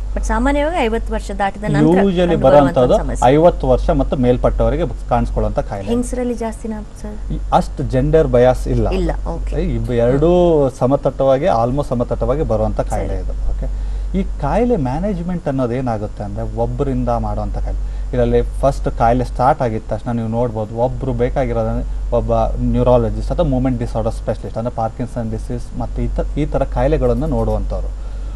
ಆ ಪಾಯಿಂಟಿಂದ ಏನಾಗುತ್ತೆ ಅಂದರೆ ಕಾಯಿಲೆದಲ್ಲಿ ನಮಗೆ ಫಿಸಿಯೋಥೆರಪಿಸ್ಟ್ ಬೇಕಾಗ್ತಾರೆ, ಎಕ್ಸಸೈಸಸ್ ಕಲಿಸೋದಕ್ಕೆ, ಸ್ಪೀಚ್ ಥೆರಪಿಸ್ಟ್ ಬೇಕಾಗ್ತಾರೆ. ಸ್ಪೀಚ್ ಥೆರಪಿಸ್ಟ್ ಅವ್ರ ಕೆಲಸ ಏನು ಅಂದರೆ ಮಾತಾಡೋದು. ಯಾಕಂದರೆ ಬರ್ತಾ ಧ್ವನಿ ಸಣ್ಣಕ್ಕಾಗ್ತಾ ಹೋಗುತ್ತೆ. ಧ್ವನಿ ಯಾವ ಥರ ನಾವು ಧ್ವನಿ ಮೇಂಟೈನ್ ಮಾಡಬೇಕು, ಹೆಂಗೆ ಪ್ರಾಕ್ಟೀಸ್ ಮಾಡಬೇಕು ಮಾತಾಡೋದು. ಮೋಸ್ಟ್ ಇಂಪಾರ್ಟೆಂಟ್ ಅಂತ ಪೇಷಂಟ್ ಸಪೋರ್ಟ್ ಗ್ರೂಪ್ ಅನ್ನೋದು. ಪೇಷಂಟ್ ಸಪೋರ್ಟ್ ಗ್ರೂಪಲ್ಲಿ ನೀವು ನೋಡ್ಬೋದು, ಇದು ಕಾಣಿಸುತ್ತೆ. ಪೇಷಂಟ್ ಸಪೋರ್ಟ್ ಗ್ರೂಪಲ್ಲಿ ಭಾಳಷ್ಟು ಇಂಪಾರ್ಟೆಂಟ್ ಕೇರ್ ಗಿವರ್ಸಿಗೆ, ಪೇಷಂಟ್ಸಿಗೆ ವಿಧವಾಗಿ ಸಪೋರ್ಟ್ ಗ್ರೂಪ್ ಕೊಡೋದಕ್ಕೆ. ಆಮೇಲೆ ಕೆಲವೊಬ್ಬರಿಗೆ ಬೇರೆ ಅಸೋಸಿಯೇಟೆಡ್ ಮೆಡಿಕಲ್ ಪ್ರಾಬ್ಲಮ್ಸ್ಗಳು ಇರ್ಬೋದು, ಬಿಹೇವಿಯರಲ್ ಇಶ್ಯೂಸ್ ಇರ್ಬೋದು, ಅಥವಾ ಬ್ಲ್ಯಾಡರ್ ಇಶ್ಯೂಸ್ ಇರ್ಬೋದು, ಅಥವಾ ಪಚನ ಸಂಬಂಧಪಟ್ಟ ತೊಂದರೆಗಳು ಇರ್ಬೋದು. ಅದಕ್ಕೆ ತಕ್ಕಂಗೆ ಅಲೈಡ್ ಮೆಡಿಕಲ್ ಬ್ರಾಂಚಸ್ಗಳು ಸಪೋರ್ಟ್ ಬೇಕಾಗುತ್ತೆ, ನರ್ಸಿಂಗ್ ಕೇರ್ ಬೇಕಾಗುತ್ತೆ. ಮತ್ತು ಕೆಲವೊಬ್ಬರಿಗೆ ಮಾಡರೇಟ್ಲಿ ಅಡ್ವಾನ್ಸ್ ಪಾರ್ಕಿನ್ಸನ್ ಡಿಸೀಸ್ ಇರೋ ಅಂತಾರೆ, ಕೆಲವೊಬ್ರು ನಾವು ಸರ್ಜಿಕಲ್ ಕನ್ಸಿಡರೇಷನ್ಸ್ ಮಾಡ್ತೇವೆ. ಫಾರ್ ಎಕ್ಸಾಂಪಲ್ ಜನಕ್ಕೆ ಎಲ್ಲರಿಗೂ ಗೊತ್ತಿದೆ DBS ಅಥವಾ ಡೀಪ್ ಬ್ರೈನ್ ಸ್ಟಿಮ್ಯುಲೇಷನ್ ಅಂತ ಹೇಳ್ತೇವೆ, ಅದು ಅಥವಾ ಬೇರೆ ಸರ್ಜಿಕಲ್ ಆಪ್ಷನ್ಸ್ಗಳು ಬೇಕಾದಾಗ ನಮ್ಮ ಫಂಕ್ಷನಲ್ ನ್ಯೂರೋ ಸರ್ಜನ್ಸ್ ಅಂತ ಕರಿತೇವೆ, ಯಾರು ಈ ಥರ ಇರೋರನ್ನ ಮ್ಯಾನೇಜ್ ಮಾಡ್ತಾರೆ. ಸೊ ಈ ಥರ ಒಂದು ಪಾರ್ಕಿನ್ಸನ್ ಡಿಸೀಸನ್ನೇ ಮ್ಯಾನೇಜ್ ಮಾಡೋದಕ್ಕೆ it's A comprehensive approach. Okay, Parkinson ಕಾಯಿಲೆ ಅಂತ ತಾವು ಡಯಾಗ್ನೋಸ್ ಮಾಡಿದಿರಿ ಅಂತ ಯೋಚನೆ ಮಾಡೋಣ. ಒಂದು ಪೇಷಂಟ್ಗೆ ಯಾವ ರೀತಿಯ ಚಿಕಿತ್ಸೆನ ಆರಂಭಿಸ್ತೀರಿ ಡಾಕ್ಟರ್? ಭಾಳಷ್ಟು ಟ್ರೀಟ್ಮೆಂಟು, ಭಾಳಷ್ಟು ವಿಧವಾದ ಟ್ರೀಟ್ಮೆಂಟ್ಗಳಿದ್ದಾವೆ, ಭಾಳಷ್ಟು ಮೆಡಿಕೇಶನ್ಸ್ಗಳಿದ್ದಾವೆ. ಮೋಸ್ಟ್ ಇಂಪಾರ್ಟೆಂಟ್ ಅಥವಾ ಕ್ರಕ್ಸ್ ಅನ್ನೋದೇನಂದರೆ ನಾವು ಲಿವೋಡೋಪ ಅಂತ ಮಾತ್ರೆ ಅಂತ ಹೇಳ್ತೇವೆ. ಇದು ಒಂದು ಡೋಪಮೈನ್ ಅನ್ನೋ ಮಾತ್ರೆ. ಇದು ಈ ಡೋಪಮೈನ್ ಅನ್ನೋ ಮಾತ್ರೆದಲ್ಲಿ ಏನಾಗಿದೆ ಅಂದರೆ, ಇದು ಔಷಧಿಯಲ್ಲಿ ಇದೊಂದು ವಿಡಿಯೋ ತೋರಿಸ್ತಾ ಇದೆ ನೋಡ್ಬೋದು. ಇದು 1960s ಯಾವಾಗ ಪಾರ್ಕಿನ್ಸನ್ ಡಿಸೀಸ್ ಸ್ಟಾರ್ಟ್ ಆಯ್ತಲ್ಲ, ಅವಾಗ ಫಸ್ಟ್ ಟೈಮ್ ಟ್ರೀಟ್ಮೆಂಟ್ ನಾವು ಕಂಡು ಹಿಡಿದಾಗ ಅಲ್ಲಿ ತನಕ ಟ್ರೀಟ್ಮೆಂಟೇ ಇರಲಿಲ್ಲ. ಕಾಯಿಲೆ ಇದೆ ಅಂತ ಹೇಳ್ಬಿಡ್ತಾ ಇದ್ವಿ. ಹೇಳಾಗಿದ್ಮೇಲೆ ಏನು ಆಪ್ಷನ್ಸ್ ಇರಲಿಲ್ಲ, ನಿಮಗೆ ಕಾಯಿಲೆ ಇದೆ ಮುಗೀತು ಅಂತ ಹೇಳಿ. ಸೊ ಈ ವಿಡಿಯೋ ನೋಡ್ಬೋದು. ಇದು 1967 ಫಸ್ಟ್ ಟೈಮ್ ಯಾವಾಗ ಪಾರ್ಕಿನ್ಸನ್ ಡಿಸೀಸಿಗೆ ಟ್ರೀಟ್ಮೆಂಟ್ ಕಂಡು ಹಿಡಿದ್ರು, ಆ ಟೈಮಲ್ಲಿ it was like a dramatic ಸೈನ್ಸಲ್ಲಿ ಡ್ರಾಮ್ಯಾಟಿಕ್ ಎಕ್ಸ್ಪೀರಿಯನ್ಸ್. ಯಾಕಂದ್ರೆ ಟ್ರೀಟ್ಮೆಂಟ್ ಇರಲಾರ್ದಂಥ ಕಾಯಿಲೆಗಳಿಗೆ ಟ್ರೀಟ್ಮೆಂಟ್ ಬಂತು. ಸೊ ಈ ವಿಡಿಯೋದಲ್ಲಿ ನೋಡ್ಬೋದು ಇದು ಯಾವ ಥರ ಪೇಷಂಟ್ ಭಾಳ ಸ್ಲೋ ಇದ್ದಾರೆ, ನಡೆಯೋದಕ್ಕಾಗೋದಿಲ್ಲ, ಭಾಳ ಒಂಥರ ಬಗ್ಗು ಬಿಟ್ಟು ನಡೀತಾರೆ. ಇಷ್ಟು ಸ್ಲೋನೆಸ್ಸು, ಸ್ಟಿಫ್ನೆಸ್ಸು ಎಫೆಕ್ಟ್ ಆಗ್ತಾ ಇತ್ತು. ಇಂಥ ಪೇಷಂಟ್ಸಿಗೆ ಆ ಡೋಪಮಿನ್ ಅಂದರೆ ನಾವು ಮಿದುಳಲ್ಲಿ ಕಡಿಮೆ ಆಗ್ತಿರೋ ಅಂಶವನ್ನು ಹೊರಗಡೆಯಿಂದ ಸಪ್ಲೈ ಮಾಡೋದಕ್ಕೆ ನಮಗೆ ಗೊತ್ತಾಯ್ತು. ಯಾವ ತರ ಮಾತ್ರೆ ರೂಪದಲ್ಲಿ ಸಪ್ಲೈ ಮಾಡೋದು ನಮಗೆ ಗೊತ್ತಾಯ್ತು. ಅಲ್ಲಿ ಫಸ್ಟ್ ಟೈಮ್ ಕೊಟ್ಟಿರೋದು ಇಂಜೆಕ್ಷನ್ಸ್, ಆದ್ರೆ ಮಾತ್ರೆ ರೂಪದಲ್ಲಿ ಕೊಡೋದು ಗೊತ್ತಾಗಿರೋದ್ರಿಂದ ಈಸಿಯಾಗಿ ಬಾಯಲ್ಲಿ ಟ್ಯಾಬ್ಲೆಟ್ಸ್ಗಳು ಕೊಡ್ತೇವೆ. ಟ್ಯಾಬ್ಲೆಟ್ಸ್ ಕೊಟ್ಟಾದ್ಮೇಲೆ ವಿಡಿಯೋದಲ್ಲಿ ನೋಡ್ಬೋದು ನೀವು ಎಷ್ಟು ಚೆನ್ನಾಗಿ ಅದೇ ಪೇಷಂಟು ಕ್ವಿಕ್ ಆಗಿ ವಾಕ್ ಮಾಡ್ತಾ ಇದ್ದಾರೆ, ಕ್ವಿಕ್ ಆಗಿ ಓಡ್ತಾ ಇದ್ದಾರೆ. ಅದು ವಿತಿನ್ 30 minutes to 1 hour ಅಲ್ಲಿ ಆಗಂತ ಚೇಂಜಸ್ ಇದೆ. ಸೊ ಈ ತರ ಡ್ರಾಮ್ಯಾಟಿಕ್ ಚೇಂಜಸ್ಗಳು ಕಾಣಿಸ್ಕೊಳ್ತಾ ಇರ್ತದೆ. ಅದಾಗಿದ ಮೇಲಿಂದ ಅಲ್ಲಿಂದ ಇಲ್ಲಿವರೆಗೆ ಸಿಂಡೋಪ ಅಥವಾ ಲಿಯೋಡೋಪ ಬಹಳಷ್ಟು ಜನ ಉಪಯೋಗಿಸ್ತಾರೆ, ಗೊತ್ತಿರುತ್ತೆ. It has become gold standard for treatment for Parkinson's disease. ಯಾವುದೇ ಪೇಷಂಟಿಗೆ ಒಂದು ವೇಳೆ ರೆಸ್ಪಾನ್ಸ್ ಬರಲಿಲ್ಲ ಅಂದ್ರೆ ನಾವು ಅವಾಗ ಯೋಚನೆ ಮಾಡಬೇಕಾಗುತ್ತೆ ಅವರಿಗೆ ಪಾರ್ಕಿನ್ಸನ್ಸ್ ಡಿಸೀಸೇ ಇದೆಯೋ ಇಲ್ವೋ ಅಂತ ಹೇಳಿ. ಆಮೇಲೆ ಏನಾಗುತ್ತೆ ಅಂದರೆ ಮೊದಲು ಕಾಯಿಲೆ ಬಿಗಿನಿಂಗಲ್ಲಿ ಮಾತ್ರೆಗೆ ಭಾಳ ಒಳ್ಳೆ ರೆಸ್ಪಾನ್ಸ್ ಇರುತ್ತೆ, ಭಾಳ ಚೆನ್ನಾಗಿ ರೆಸ್ಪಾನ್ಸ್ ಆಗುತ್ತೆ. ಆದರೆ ಬರ್ತಾ ಬರ್ತಾ ಕಾಯಿಲೆ ಜಾಸ್ತಿ ಆಗ್ತಾ ಹೋದಾಗ ಏನಾಗುತ್ತೆ ಅಂದರೆ ಮಾತ್ರೆ ಫ್ರೀಕ್ವೆನ್ಸಿ ಜಾಸ್ತಿ ಮಾಡಬೇಕಾಗುತ್ತೆ, ಮಾತ್ರೆ ಡೋಸೇಜ್ ಜಾಸ್ತಿ ಮಾಡಬೇಕಾಗುತ್ತೆ. ಅಂದರೆ ಎಷ್ಟು ವರ್ಷಗಳ ಔಷಧಿ ಅಂತ ತಗೊಂಡ ನಂತರ ಡಿಪೆಂಡ್ ವೇರಿಸ್ ಒನ್ ಪೇಷಂಟ್ ಇಂದ ಪೇಷಂಟಿಗೆ. ಯೂಶಲಿ 5 to 10 years ಅಲ್ಲಿ ಕಾಯಿಲೆ ಶುರು ಆಗಿದ್ಮೇಲೆ ಆ ಚೇಂಜಸ್ಗಳು ಕಾಣಿಸ್ಕೊಳ್ಳೋಕೆ ಸ್ಟಾರ್ಟ್ ಆಗುತ್ತೆ. ಅಂದರೆ ನಾನು ಮಾತ್ರೆ ತಗೊಳ್ತೀನಿ, ಮಾತ್ರೆ ತೊಗೊಂಡಾಗಿದ್ಮೇಲೆ ಒಂದು 2 hours 3 hours ಚೆನ್ನಾಗಿರ್ತೇನೆ, ಆಮೇಲೆ ಎಫೆಕ್ಟ್ ಕಡಿಮೆ ಆಗೋಕ್ಕೆ ಸ್ಟಾರ್ಟ್ ಆಗುತ್ತೆ. ಸೊ ಆ ಟೈಮಲ್ಲಿ ನಾನೇನು ಮೊದಲು 6 hours ಒಂದ್ಸಲ ಮಾತ್ರೆ ತೊಗೊಳ್ತಾ ಇದ್ದೆ, ನಾನು ಈಗ 4 ತಾಸಿಗೆ ಒಂದ್ಸಲ ಮಾತ್ರೆ ತೊಗೊಳ್ತಾ. ಈ ಥರ ಫ್ರೀಕ್ವೆನ್ಸಿ ಆಫ್ ಡೋಸೇಜಸ್ ಜಾಸ್ತಿ ಆಗುತ್ತೆ. ಆಮೇಲೆ ಕೆಲವೊಬ್ರಿಗೆ ಏನಾಗುತ್ತೆ, ಮಾತ್ರೆಯಿಂದ ಸೈಡ್ ಎಫೆಕ್ಟ್ ಸ್ಟಾರ್ಟ್ ಆಗುತ್ತೆ. ಅಂದರೆ ಮಾತ್ರೆ ಬೇಕು, ಚೆನ್ನಾಗಿ ಕೆಲಸ ಮಾಡುತ್ತೆ, ಆದರೆ ಮಾತ್ರೆ ತಗೊಂಡ ತಕ್ಷಣ ಸ್ವಲ್ಪ ಡ್ಯಾನ್ಸಿಂಗ್ ಟೈಪ್ ಆಫ್ ಮೂಮೆಂಟ್ಸ್ಗಳು ಸ್ಟಾರ್ಟ್ ಆಗುತ್ತೆ. ಸೊ ಅದನ್ನು ನಾವು ಡಿಸ್ಕೆನಿಸಿಯಸ್ ಅಥವಾ ಮೋಟಾರ್ ಫ್ಲಕ್ಚುವೇಷನ್ಸ್ ಅಂತ ಹೇಳ್ತೇವೆ. ಈ ಥರ ಬಂದಾಗ ಬೇರೆ ಮಾತ್ರೆಗಳಿದ್ದಾವೆ, ಬೇರೆ ಮಾತ್ರೆಗಳಿಂದ ಟ್ರೈ ಮಾಡ್ತೇವೆ ಅದನ್ನು ಕಂಟ್ರೋಲ್ ಮಾಡೋದಕ್ಕೆ ಅಥವಾ ಅಡ್ಜಸ್ಟ್ಮೆಂಟ್ ಮಾಡಿಬಿಟ್ಟು will try to fine tune. ಯಾಕಂದರೆ ಇದು ಸಿಂಡೋಪ ಅನ್ನೋ ಮಾತ್ರೆ ಏನು ಯೂಸ್ ಮಾಡ್ತಾ ಇದ್ದೇವಲ್ಲ, it's a cornerstone for us to manage Parkinson's disease.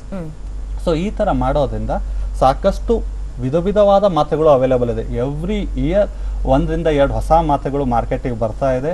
Every year ಅಲ್ಲಿ ಏನಿಲ್ಲ ಅನ್ನೋದು 20 to 30 ಥರದ ಹೊಸ ಮಾತ್ರೆಗಳ ಮೇಲೆ ರಿಸರ್ಚ್ಗಳು ನಡೀತಾ ಇದೆ ಈ ಥರ ಪಾರ್ಕಿನ್ಸನ್ ಡಿಸೀಸ್ ಟ್ರೀಟ್ಮೆಂಟ್ ಮಾಡೋದಕ್ಕೆ.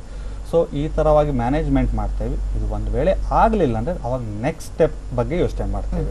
ಅದು ನಾವು ಸರ್ಜಿಕಲ್ ಆಪ್ಷನ್ಸ್ ಜನಕ್ಕೆ ಗೊತ್ತಿರುತ್ತೆ, ಡೀಪ್ ಬ್ರೈನ್ ಸ್ಟಿಮ್ಯುಲೇಷನ್ ಅಂತ ಕೇಳಿರ್ತಾರೆ, ಅದ್ರ ಬಗ್ಗೆ ನಾವು ಕನ್ಸಿಡರ್ ಮಾಡೋಕ್ಕೆ ಸಾಧ್ಯ ಇದೆ. ಓಕೆ ಬಹುಶಃ ಆತ್ಮೀಯರೇ ನಮ್ಮ ಕಾರ್ಯಕ್ರಮವನ್ನು ನೋಡ್ತಾ ಇರಿ. ಡೀಪ್ ಬ್ರೈನ್ ಸ್ಟಿಮ್ಯುಲೇಷನ್ ಅಂದರೆ ಏನು, ಈ ಚಿಕಿತ್ಸೆ ಏನು, ಇದರ ಬಗ್ಗೆ ವಿವರವಾಗಿ ತಿಳಿಸ್ತಾರೆ ಡಾಕ್ಟರ್ ಪ್ರಶಾಂತ್. ಅದಕ್ಕಿಂತ ಮೊದಲು ಡಾಕ್ಟರ್ ತಾವು ಒಂದು ಮಾತು ಹೇಳಿದ್ರಿ, ಔಷಧಿಯ ಚಿಕಿತ್ಸೆಯ ಜೊತೆ ಇನ್ನೊಂದು ರೀತಿಯ ಸಪೋರ್ಟಿವ್ ಟ್ರೀಟ್ಮೆಂಟ್ ಬೇಕಾಗುತ್ತೆ ಅಂತ. ಅದು ಏನು ಮೇಡಮ್? ತಾವು ಮಾತಾಡ್ತಾ ಹೇಳಿದ್ರಿ ಯೋಗ, ಫಿಸಿಯೋಥೆರಪಿ ಅದೆಲ್ಲ ಬೇಕಾಗುತ್ತೆ ಪಾರ್ಕಿನ್ಸನ್ ಕಾಯಿಲೆಯವರಿಗೆ ಅಂತ. ಯಾಕೆಂದರೆ ಅವರಿಗೆ ಬರೀ ಮಾತ್ರೆ ತಗೊಂಡು ಮೊದಲೇ ಅವರು ಬಹಳ ಖಿನ್ನತೆ ಆಗಿಬಿಡ್ತಾರೆ. ಈ ಕಾಯಿಲೆ ಬಂದ್ರ ಮೇಲೆ ಅವರಿಗೆ ಮೈಂಡ್ ಡಿಪ್ರೆಷನ್ಗೆ ಹೊರಟೋಗ್ತಾರೆ. ಮನೆಯವರು ಅಷ್ಟೇ, ಅಯ್ಯೋ ಈ ಕಾಯಿಲೆ ಬಂದ್ಬಿಡ್ತಲ್ಲ ಹೇಗಪ್ಪ ನಡೆಸೋದು ಅಂತ ಬಹಳ ಗಾಬರಿ ಆಗಿಬಿಡ್ತಾರೆ. ಇದೆಲ್ಲ ಆದಾಗ ಆಗ್ಬಿಟ್ಟು ಬರ್ತಾರೆ BGS ಹಾಸ್ಪಿಟ್ಲಿಗೆ. ಎಷ್ಟೋ ಜನ ಬಂದಿದ್ದಾರೆ. ಬಂದುಬಿಟ್ಟು ನಾನು ಆಪ್ತ ಸಲಹೆಗಾರ್ತಿ ಅಲ್ವಾ, ಅವ್ರು ಬಂದಮೇಲೆ ನಾನು ಹೇಳ್ತೀನಿ, ಕೈಯೆಲ್ಲ ಸ್ಟಿಫ್ ಆಗಿಬಿಟ್ಟಿದೆ ಮೇಡಮ್, ತುಂಬ ಇವ್ರಿಗೆ ಡಿಪ್ರೆಷನ್ ಆಗಿಬಿಟ್ಟು ವ್ಯಾಕುಲತೆಯಲ್ಲಿದ್ದಾರೆ, ಮಾತಾಡೋದು ಇಲ್ಲ, ಮಾತು ನಿಲ್ಲಿಸ್ಬಿಟ್ಟಿದ್ದಾರೆ ಅಂತ. ನಾನು ಅವ್ರಿಗೆ ಹೇಳ್ತೀನಿ, ನೀವು ಯೋಚನೆ ಮಾಡಬೇಡಿ, ನೀವು ಸರಿಯಾಗಿ ಪೂರ್ಣ ಗುಣ ಹೊಂದ್ತೀರಾ, ನೀವು ಹೀಗೆ ಸಪೋರ್ಟ್ ಗ್ರೂಪ್ ನಾವು ಮಾಡ್ತೀವಲ್ಲ ಅದರಲ್ಲಿ ಬಂದು ಧೈರ್ಯವಾಗಿ ಇದು ಮಾಡ್ಬೋದು, ಎದುರಿಸ್ಬೋದು ಅಂತ ಒಬ್ರು ಹಾಗೆ ಆಯ್ತು. ಒಂದು ಉದಾಹರಣೆಗೆ ಹೇಳ್ತೀನಿ. ಒಬ್ರು ಪೇಷಂಟು ಅವ್ರ ಹೆಂಡತಿ ಬಂದು ನಮ್ಮ ಹತ್ರ ಅಂದ್ರು, ಹೀಗೆ ಎಷ್ಟು ಚೆನ್ನಾಗಿದ್ರು, ಅವರು ಗೌರ್ಮೆಂಟ್ ಸರ್ವೆಂಟ್ ಆಗಿದ್ರು, ಎಷ್ಟು ತುಂಬಾ ಆಕ್ಟಿವ್ ಆಗಿದ್ರು, ಈಗ ಹೀಗಾಗ್ಬಿಟ್ಟಿದೆ, ಏನ್ ಮಾಡೋದು ಅಂತ ತುಂಬಾ ಅವರು ಮಾತೇ ನಿಲ್ಸ್ಬಿಟ್ಟಿದ್ದಾರೆ, ಅಷ್ಟು ಇದಾಗ್ಬಿಟ್ಟಿದ್ದಾರೆ. ಆಮೇಲೆ ನಾ ಹೇಳಿದೆ ಅವ್ರಿಗೆಲ್ಲ ಮಾತಾಡಿ ಧೈರ್ಯ ಹೇಳಿ, ನೀವು ಬನ್ನಿ, ಸಪೋರ್ಟ್ ಗ್ರೂಪ್ ನಡೆಸ್ತಾ ಇದ್ದೀವಿ, ಅಲ್ಲಿ ಯೋಗ, ಫಿಸಿಯೋಥೆರಪಿ, ಸ್ಪೀಚ್ ಥೆರಪಿ ಎಲ್ಲ ಮಾಡಿಸ್ತಾ ಇದ್ದೀವಿ. ಅದಕ್ಕಿಂತ ಹೆಚ್ಚಾಗಿ ಅವರು ಬಂದು ನೋಡಿದ್ರು. ನೋಡಿದ ಮೇಲೆ ಬೇರೆ ಇವರು ರೋಗಿಗಳಿರ್ತಾರಲ್ಲ, ಅವ್ರಿಗಿಂತ ನಾನು ಎಷ್ಟೋ ವಾಸಿ ಅಂತ ಅದು ಫಸ್ಟ್ ಧೈರ್ಯ ಬಂತು ಅವ್ರಿಗೆ. ಆಮೇಲೆ ಕ್ರಮೇಣ ನೋಡಿ ಒಂದು 2-3 ಮೀಟಿಂಗ್ ಬಂದ್ಮೇಲೆ ಸ್ಟಿಫ್ನೆಸ್ ಇದು ಎಲ್ಲ ಹೊರಟೋಯ್ತು. ಯೋಗ ಅಲ್ಲಿ ಇದು ಪ್ರಾಣಾಯಾಮ ಮಾಡಿಸ್ತಾರೆ. ಆಮೇಲೆ ಮುದ್ರೆ ಬಹಳ ಎಫೆಕ್ಟಿವ್ ಆಗಿರುತ್ತೆ. ಪ್ರತಿ ಮೀಟಿಂಗ್ ಅಲ್ಲೂ ನಡೆಸ್ತೀವಿ. ಸರಿ ಮೇಡಮ್, ಒಂದು ಕಾಲ್ ಇದೆ ಮೇಡಮ್, ನಂತರ ಮುಂದುವರಿಸಿ. ಕಾಲ್ ಏನು ಅಂತ ನೋಡೋಣ. ಕರೆ ಮಾಡಿದ್ದಾರೆ. ಹಲೋ ನಮಸ್ಕಾರ. ನಮಸ್ತೆ, ತಮ್ಮ ಹೆಸರು? ನನ್ನ ಹೆಸರು ವಿಜಯ ಅಂತ. ವಿಜಯ, ನನ್ನ ಹಸ್ಬೆಂಡ್ಗೆ 50 year old. ಆಕ್ಚುಲಿ ಅವ್ರಿಗೆ OCD ಪ್ರಾಬ್ಲಮ್ ಇದೆ. ಅದೇನಾದ್ರೂ ಪಾರ್ಕಿನ್ಸನ್ ಡಿಸೀಸ್ ಆಗುತ್ತಾ ಮುಂದೆ? ನಂಗದು ಕ್ಲಿಯರ್ ಇದೆ ಮೊದಲಿಂದನೂ. ನಂಗೆ ಇದ್ರ ಬಗ್ಗೆ ಸ್ವಲ್ಪ ನಾಲೆಜ್ ಹೇಳ್ತೀರಾ? OCD ಕಾಯಿಲೆ ಪಾರ್ಕಿನ್ಸನ್ ಡಿಸೀಸ್ ಅಲ್ಲ. ಮುಂದಾಗುತ್ತೋ ಇಲ್ಲೋ ಅನ್ನೋದು ಇಟ್ಸ್ ವೆರಿ ಡಿಫಿಕಲ್ಟ್ ಕ್ವಶನ್, ಯಾರಿಗೆ ಬರುತ್ತೋ ಇಲ್ಲ ಅಂತ ಹೇಳಿ. Definitely OCD is not Parkinson disease. Okay, ಕರೆ ಮಾಡಿದಕ್ಕಾಗಿ ತಮಗೂ ಥ್ಯಾಂಕ್ ಯು. ಮೇಡಮ್ ಹೇಳಿ ಮೇಡಮ್, ಆದ್ರೆ ಈ ಪಾರ್ಕಿನ್ಸನ್ ಕಾಯಿಲೆಯಿಂದ ನರಳ್ತಾ ಇರುವವರಿಗೆ ಯೋಗ, ಫಿಸಿಯೋಥೆರಪಿ ಎಲ್ಲ ಮಾಡೋದಕ್ಕೆ ಆಗುತ್ತಾ? ಎಲ್ಲ ಆಸನಗಳನ್ನು ಮಾಡೋದಕ್ಕೆ ಆಗುತ್ತಾ? ಇಲ್ಲ, ಎಲ್ಲ ಆಸನ ಇಲ್ಲ. ಅವ್ರಿಗೆ ಅಂತ ಮುಖ್ಯವಾಗಿ ಪಾರ್ಕಿನ್ಸನ್ ಕಾಯಿಲೆ ಅವರಿಗೆ ಮುದ್ರೆಗಳು, ಆಮೇಲೆ ಫಿಸಿಯೋಥೆರಪಿ ಅವರು ಮಾಡಿಸ್ತಾರೆ. ಹೀಗೆ ನಿಂತ್ಕೊಂಡು ಅವರು ಸ್ಟೂಪ್ ಆಗ್ಬಿಡ್ತಾರೆ, ಅಂದ್ರೆ ಕತ್ತು ಕೆಳಗೆ ಬಂದ್ಬಿಡುತ್ತೆ. ಅದಕ್ಕೆ ಸ್ಟ್ರೈಟ್ ಆಗಿ ನಿಂತ್ಕೊಂಡು ಕತ್ ಹಿಂದೆ ಮಾಡಿ ಈ ತರ ಲೈಟ್ ಆಗಿ ಎಕ್ಸರ್ಸೈಸಸ್ ಮಾಡಿಸ್ತಾರೆ. ಆಮೇಲೆ ನಡೆಯೋದು ಗೇಟಿಂಗ್, ಅಂದ್ರೆ ನಡೆಯೋಕೆ ಕಾಲು ಫ್ರೀಸ್ ಆಗ್ಬಿಡುತ್ತೆ ನೋಡಿ, ಕಾಲ್ ಮುಂದೆ ಇಡಕ್ಕಾಗಲ್ಲ, ಮೈಂಡ್ ಹೇಳುತ್ತೆ ಮುಂದೆ ಹೋಗ್ಬೇಕು ಅಂತ. That is called freezing. ಅದಕ್ಕೆಲ್ಲ ಸ್ವಲ್ಪ ಇದು ಒಂದು ಮಾರ್ಕ್ ಮಾಡ್ಬಿಟ್ಟು ಇದನ್ನ ದಾಟಿ ಅಂತ ಹೇಳ್ಕೊಡ್ತಾರೆ. ಈ ತರ ಎಲ್ಲ ಇರುತ್ತೆ. ಈ ತರ ಕೆಲವೊಂದು ಆಸನಗಳನ್ನು ಮಾತ್ರ ಮಾಡಿಸಬಹುದು ಅವರಿಂದ. ಇನ್ನೊಂದು ಕಾಲ್ ಇದೆ ಮೇಡಮ್. ಹಲೋ. ನಮಸ್ತೆ ಮೇಡಮ್. ನಮಸ್ತೆ, ತಮ್ಮ ಹೆಸರು? ನನ್ನ ಹೆಸರು ಮಂಜುನಾಥ್ ಗಾಯತ್ರಿ ಅಂತ ಮೇಡಮ್. ಗಾಯತ್ರಿ ಮಂಜುನಾಥ್ ಅಂತ. ಎಲ್ಲಿಂದ?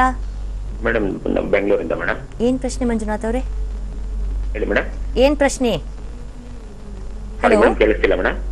ಏನ್ ಪ್ರಶ್ನೆ? ಪ್ರಶ್ನೆ ಏನ್ ನಿಮ್ದು? ಪ್ರಶ್ನೆ ಬಂದ್ಬಿಟ್ಟು ನಮ್ಗೆ ನಾವು ಟ್ರಾಫಿಕ್ ಅಲ್ಲಿ ಇರೋವಾಗ ಈ ಹೊಗೆ ತುಂಬಾ ಕುಡ್ದಾಗ ಏನ್ ಪ್ರಾಬ್ಲಮ್ ಆಗ್ಬೋದು ಮೇಡಮ್? ಓಹೋ ಮಂಜುನಾಥ್ ಅವರೇ, ನಾವಿವತ್ತು ನಮ್ಮ ಪ್ರೋಗ್ರಾಮ್ ಅಲ್ಲಿ ಪಾರ್ಕಿನ್ಸನ್ ಕಾಯಿಲೆ ಬಗ್ಗೆ ಮಾತಾಡ್ತಾ ಇದ್ದೇವೆ. ಓಕೆ. ಸೊ ನಿಮ್ಮ ಪ್ರಶ್ನೆ ಬಹುಶಃ ನಮ್ಮ ಇಂದಿನ ಸಂಚಿಕೆಗೆ ಸರಿ ಹೊಂದ್ತಾ ಇಲ್ಲ.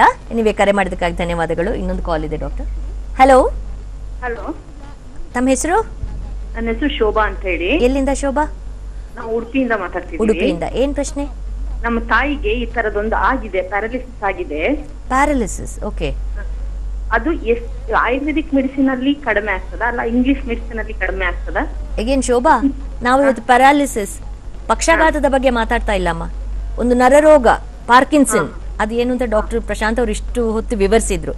ಅದರ ಬಗ್ಗೆ ಮಾತಾಡ್ತಾ ಇದ್ದೇವೆ. ಪಾರ್ಕಿನ್ಸನ್ ಕಾಯಿಲೆ ಬಗ್ಗೆ ತಮ್ಗೆ ಏನಾದ್ರು ಪ್ರಶ್ನೆಗಳಿದ್ರೆ ಕೇಳಿ. ನೀವೇ ಕರೆ ಮಾಡೋದಕ್ಕಾಗಿ ಧನ್ಯವಾದಗಳು. ಡಾಕ್ಟರ್, ನರರೋಗ ಅಂತ ತಕ್ಷಣ ಪಕ್ಷಾಘಾತ ಅದೆಲ್ಲ ನೆನಪಾಗುತ್ತೆ, ಬಹುಶಃ ಅದಕ್ಕೆ ಆ ಪ್ರಶ್ನೆಗಳನ್ನು ಕೇಳ್ತಾ ಇದ್ದಾರೆ. ಮೇಡಮ್, ತಾವು ಹೇಳಿದ್ರೆ ಯಾವ ಆಸನಗಳನ್ನು ಮಾಡಬಹುದು? ಇದಕ್ಕೆ ಮುದ್ರೆಗಳಿದೆ, ಮುದ್ರೆಗಳನ್ನು ತಾವು ಹೇಳಿದ್ರಿ. ಮತ್ತೆ ಯೋಗಾಸನಗಳು? ಯೋಗಾಸನ ಇಂಥವು ಅಂತ ಮಾಡಿಸಲ್ಲ, ಬಹಳ ಕಮ್ಮಿ. ಅಂದ್ರೆ ಅವ್ರಿಗೆ ಯಾವ ಈಗ ಕತ್ತು ಎತ್ತಕ್ಕಾಗಲ್ಲ, ಇದು ಮಾಡೋಕ್ಕಾಗಲ್ಲ, ಅದಕ್ಕೆ ಸುಮಾರಾಗಿ. ಆಮೇಲೆ ಕೈ ಕಾಲು ಎಲ್ಲ ಚಲನೆಗೆ ಆಸನಗಳೆಲ್ಲ ಎಕ್ಸಸೈಸ್ ಅಂತ ಹೇಳ್ಬೋದು. ಆ ಥರ ಎಲ್ಲ ಮಾಡಿಸ್ತಾರೆ, ಆ ಥರ ಹೇಳ್ಕೊಡ್ತಾರೆ ಪ್ರತಿ ಇದರಲ್ಲೂ ನಮ್ಮ ಸಪೋರ್ಟ್ ಗ್ರೂಪಲ್ಲಿ. ಆಮೇಲೆ ಅವರೆಲ್ಲ ಮನೆಯಲ್ಲಿ ದಿನ ಅದೇ ಥರ ಮಾಡ್ತಾರೆ. ಮಲ್ಕೊಂಡೆ ಹೀಗೆ ಕಾಲು ಎತ್ತೋದು, ಕೈ ಎತ್ತೋದು, ಈ ಕಡೆ ಎತ್ತೋದು, ಅದೆಲ್ಲ ಸ್ವಲ್ಪ ನಡಿಲಿಕ್ಕೆ ನರಗಳು ಸ್ವಲ್ಪ ಸಡಿಲವಾಗುತ್ತೆ. ಓಕೆ, ತಮ್ಮ ಸಪೋರ್ಟ್ ಗ್ರೂಪಲ್ಲಿ ಬಂದಂಥ ಪಾರ್ಕಿನ್ಸನ್ ರೋಗಿಗಳಿಗೆ ಔಷಧದ ಒಂದು ಪರಿಣಾಮ ಶೀಘ್ರವಾಗಿ ಆಗೋದಂತ ತಾವು ಕಂಡಿದ್ದೀರಾ madam? Because of all these exercises and alternate. ಅದು ಎಷ್ಟೋ ಇಂಪ್ರೂವ್ ಆಗಿದೆ. ಆ ಮೆಡಿಸಿನ್ ನಿಲ್ಲಿಸಬಾರ್ದು, ಮೆಡಿಸಿನ್ ತಗೊಳ್ತಾನೆ ಇರಬೇಕು. ಆದರೆ ಇದೆಲ್ಲ ಮಾಡೋದ್ರಿಂದ, ರೆಗ್ಯುಲರ್ ಆಗಿ ಮಾಡೋದ್ರಿಂದ ಅವ್ರ ದಿನಚರಿ ಎಷ್ಟೋ ಮಟ್ಟಿಗೆ ಇಂಪ್ರೂವ್ ಆಗಿಬಿಟ್ಟಿದೆ. ಅವರು ವಾಕ್ ಮಾಡ್ತಾರೆ, ಆಮೇಲೆ ಗಾರ್ಡನಲ್ಲಿ ಫ್ರೆಂಡ್ಸ್ ಸ್ನೇಹಿತರ ಜೊತೆಲಿ ಬಹಳ ಚೆನ್ನಾಗಿ ಸಾಮಾನ್ಯರಂತೆ ನಡೆಸೋ ಒಂದು ಆ ಖಿನ್ನತೆ ಕಡಿಮೆ ಆಗುತ್ತಲ್ಲ ಮೇಡಮ್, ಬಹಳ ಅವರಿಗೂ ಕಮ್ಮಿ ಆಗಿದೆ. ರೋಗಿಯ ಕುಟುಂಬದವರಿಗೂ ಕೂಡ. ಎಲ್ಲರಿಗೂ ಕಮ್ಮಿ ಆಗಿದೆ. ಅವರು ಬಂದು ನಮ್ಗೆ ಹೇಳ್ತಾರೆ, ನಾವು ಮೊದಲು ಹೇಗೆ ಬಂದಿದ್ವಿ ಈಗ ಹೇಗಾಗ್ತಾ ಇದ್ದೀವಿ, ಅಷ್ಟು ಚೆನ್ನಾಗಿದೆ ಅಂತ. ಅವ್ರು ಕೇರ್ ಗಿವರ್ಸ್ ಇದಾರಲ್ಲ ಮನೇಲಿ ನೋಡ್ಕೊಳ್ಳೋರು, ಅವರು ಬಹಳ ಪ್ರಶಂಸೆ ಮಾಡ್ತಾರೆ, ನಿಮ್ಮನ್ನು ಯಾವತ್ತೂ ನೆನೆಸ್ಕೋಬೇಕು ಅಂತ. ಅಷ್ಟು ಸಂತೋಷ ಪಡ್ತಾರೆ. ಡಾಕ್ಟರ್ ಡೀಪ್ ಬ್ರೈನ್ ಸ್ಟಿಮ್ಯುಲೇಷನ್ ಬಗ್ಗೆ ವಿರಾಮದ ನಂತರ ನಾವು ಮಾತನಾಡೋಣ. ಈ ಲೆವಡೋಪಾ ಔಷಧಿಗಳನ್ನು ತಗೊಳ್ಳುವಾಗ ಆಹಾರದಲ್ಲಿ ಏನಾದರೂ ಒಂದು ಜಾಗ್ರತೆ ವಹಿಸಬೇಕಾಗುತ್ತೆ ಅಥವಾ ಯಾವ ರೀತಿಯ ಆಹಾರವನ್ನು ಅವ್ರು ತಗೊಳ್ಬೇಕು? ಯೂಶುವಲಿ ಏನಾಗುತ್ತೆ ಅಂದರೆ ನಾರ್ಮಲ್ ಆಗಿ ಅರ್ಲಿ ಸ್ಟೇಜಸ್ ಆಫ್ ಪಾರ್ಕಿನ್ಸನ್ ಡಿಸೀಸಲ್ಲಿ ಆಹಾರದಿಂದ ಲಿಯೋಡೋಪಾ ಅಬ್ಸಾರ್ಪ್ಷನ್ ಮೇಲೆ ಯಾವುದೇ ಥರವಾದ ಎಫೆಕ್ಟ್ ಬೀರೋದಿಲ್ಲ. ಯಾಕಂದರೆ ಬೇಕಾಗಿರೋ ಡೋಸೇಜ್ ಭಾಳ ಕಡಿಮೆ ಇರುತ್ತೆ, ಡೋಸೇಜ್ ಅಷ್ಟು ಅಬ್ಸಾರ್ಪ್ಷನ್ ಆಗಲೇನೂ ಪರವಾಗಿಲ್ಲ. ಆದರೆ ಕಾಯಿಲೆ ಮಾಡ್ರೇಟ್ಲಿ ಅಡ್ವಾನ್ಸ್ ಅಥವಾ ಸಿಗ್ನಿಫಿಕೆಂಟ್ಲಿ ಅಡ್ವಾನ್ಸ್ಡ್ ಆದಾಗ ಏನಾಗುತ್ತೆ ಅಂದರೆ ಆ ಮಾತ್ರೆಗೆ ಅಬ್ಸಾರ್ಪ್ಷನ್ನು ನಾವು ಎಷ್ಟು ಕೊಡ್ತೇವೆ ಅಷ್ಟು ಅಬ್ಸಾರ್ಬ್ ಆಗಬೇಕು. ನಾರ್ಮಲ್ ಆಗಿ ಹೈ ಪ್ರೋಟೀನ್ ಇರೋಂಥ ಊಟ ಮಾಡಿದಾಗ ಏನಾಗುತ್ತೆ ಅಂದರೆ ಆ ಪ್ರೋಟೀನು ಮತ್ತು ಡೋಪಮಿನ್ ಅಬ್ಸಾರ್ಪ್ಷನ್ಗೆ ಕಾಂಪಿಟೇಷನ್ ಸ್ಟಾರ್ಟ್ ಆಗುತ್ತೆ. ಸೊ ಆವಾಗ ಬೇಕಾಗಿರೋ ಎಷ್ಟು ಮಾತ್ರೆ ತೊಗೊಳ್ತೇವಲ್ಲ ಅಷ್ಟು ಪೂರ್ತಿ ಅಬ್ಸಾರ್ಪ್ಷನ್ ಆಗೋದಿಲ್ಲ. ಸೊ ಆ ಪಾಯಿಂಟಲ್ಲಿ ನಾವು ಕ್ಲಿಯರಾಗಿ ಹೇಳ್ತೇವೆ ಭಾಳಷ್ಟು ಪೇಷಂಟ್ಸ್ಗಳಿಗೆ, ನಿಮ್ಮ ಪ್ರೋಟೀನ್ಸ್ಗಳು ದಿನದಲ್ಲಿ ತಿನ್ನೋಂಥ ಪ್ರೋಟೀನ್ ಅಂಶಗಳು ಆದಷ್ಟು ಲೇಟ್ ಈವ್ನಿಂಗ್ ಅಥವಾ ನೈಟ್ ಇಡಿ.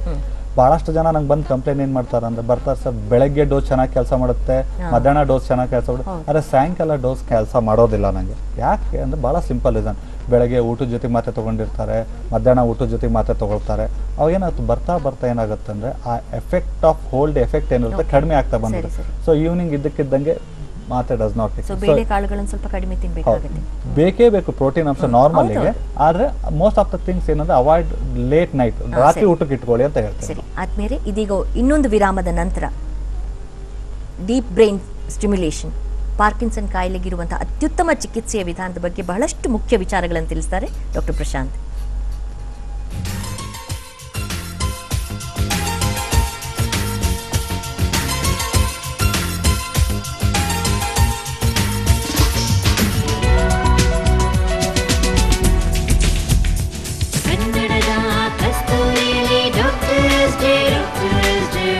BGS global hospitals doctor story ಸಂಚಿಕೆಗೆ ವಿರಾಮದ ಬಳಿಕ ಮತ್ತೊಮ್ಮೆ ಸ್ವಾಗತ. ನಮ್ಮ ಇಂದಿನ ವಿಷಯ ಪಾರ್ಕಿನ್ಸನ್ ಕಾಯಿಲೆ ಮತ್ತು ಚಿಕಿತ್ಸೆ. ನಮ್ಮೊಂದಿಗಿದ್ದಾರೆ ಡಾಕ್ಟರ್ ಪ್ರಶಾಂತ್ ಹಾಗೂ ಮೇಡಮ್ ರಾಧಾ ರಾಮಸ್ವಾಮಿ. ಸರ್, ತಾವು ಔಷಧಿಯ ಚಿಕಿತ್ಸೆ ಬಗ್ಗೆ ಹೇಳಿದ್ರಿ, ಆಹಾರ ಹೇಗಿರಬೇಕು ಅಂತ ಹೇಳಿದ್ರಿ, ಹಾಗೆ ತಾವು ಮಾತಾಡ್ತಾ DBS ಅಂತ ಹೇಳಿದ್ರಿ ಡಾಕ್ಟರ್. ಡೀಪ್ ಬ್ರೈನ್ ಸ್ಟಿಮ್ಯುಲೇಷನ್ ಅಂದರೆ ಏನು, ಯಾವ ಪೇಷಂಟ್ಸ್ಗಳಿಗೆ ಮಾಡ್ತೀರಿ, ಯಾವ ಹಂತದಲ್ಲಿ ಈ ಪಾರ್ಕಿನ್ಸನ್ ಕಾಯಿಲೆಯ ರೋಗಿಗಳು ಬಂದಾಗ ತಾವು ಈ ಚಿಕಿತ್ಸೆಯನ್ನು ನೀಡ್ತೀರಿ? ಡೀಪ್ ಬ್ರೈನ್ ಸ್ಟಿಮ್ಯುಲೇಷನ್ ಅಥವಾ DBS ಅಂತ ಎಲ್ಲರಿಗೂ ಗೊತ್ತಿರುತ್ತೆ. ಡೀಪ್ ಬ್ರೈನ್ ಸಿಂಪಲ್ ವರ್ಡ್ ಅದೇ ಎಕ್ಸ್ಪ್ಲೈನ್ ಮಾಡುತ್ತೆ, ಅಂದರೆ ಮಿದುಳು ಮಧ್ಯ ಭಾಗದಲ್ಲಿ ಸ್ಟಿಮ್ಯುಲೇಟ್ ಮಾಡೋದಂತ.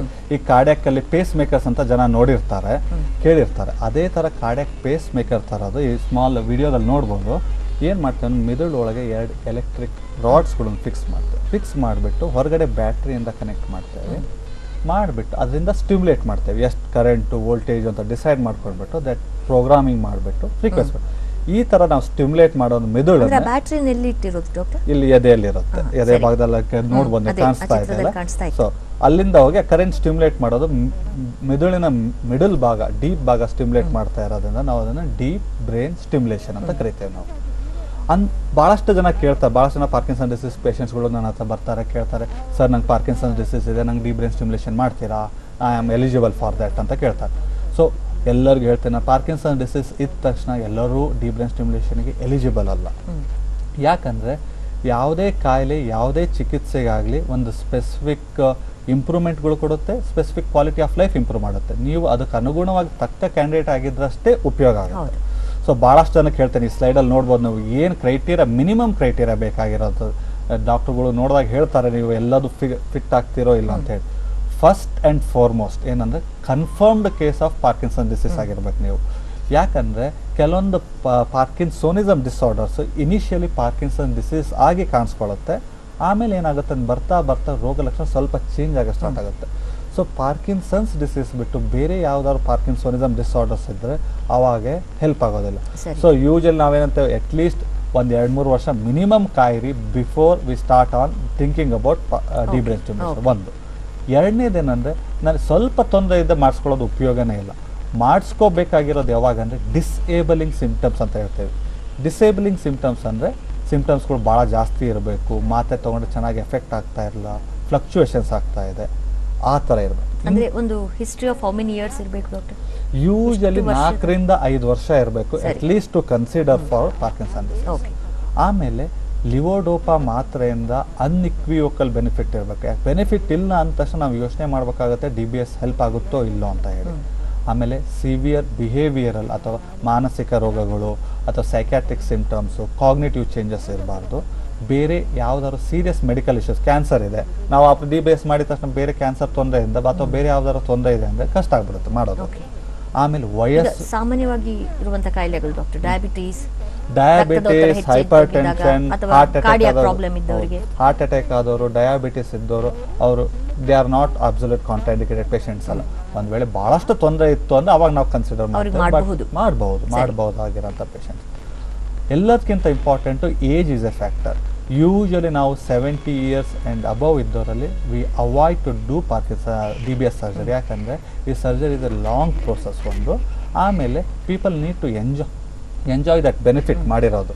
So usually age is also one of the very deciding factor for DBS. So ಈ ಥರವಾಗಿ ಡಿಸೈಡ್ ಮಾಡ್ಕೊಂಡ್ಬಿಟ್ಟು ಪೇಷಂಟ್ಗಳು ನೋಡಿಬಿಟ್ಟು then we decide whether they are. ಈ ಒಂದು ಸೌಲಭ್ಯ BGS ಗ್ಲೋಬಲ್ ಆಸ್ಪತ್ರೆಯಲ್ಲಿ ಇದೆ ಅಲ್ವಾ ಡಾಕ್ಟರ್? ಹೌದು, ಈ ಸೌಕರ್ಯ BGS ಗ್ಲೋಬಲ್ ಆಸ್ಪತ್ರೆಯಲ್ಲಿದೆ. ಆಮೇಲೆ ಭಾಳಷ್ಟು ಜನ ಬಂದವರಲ್ಲಿ ಕೇಳ್ತಾರೆ, ಯಾಕಂದರೆ ಇದೇ ಫಸ್ಟ್ ಟೈಮ್ ಈ ಥರ ಆಪ್ರೇಷನ್ ಆಗೋದು, ಏನಾಗುತ್ತೆ ಈ ಆಪ್ರೇಷನಲ್ಲಿ ಅಂತ ಹೇಳಿ. ಸೊ BGS ಗ್ಲೋಬಲ್ ಆಸ್ಪತ್ರೆಯಲ್ಲಿ ಅತ್ಯಾಧುನಿಕ ಇಕ್ವಿಪ್ಮೆಂಟ್ಸ್ಗಳಿದೆ. ನಾನು ಬೇರೆ ದೇಶದಲ್ಲಿ ಮಾಡೋಂಥ ಫೆಸಿಲಿಟೀಸಲ್ಲಿ ಏನೇನು ಬೇಕೋ ಆ ಥರ ಎಲ್ಲ ಫೆಸಿಲಿಟೀಸ್ ಇದ್ದು ಇಲ್ಲಿ ಮಾಡ್ತೇವೆ.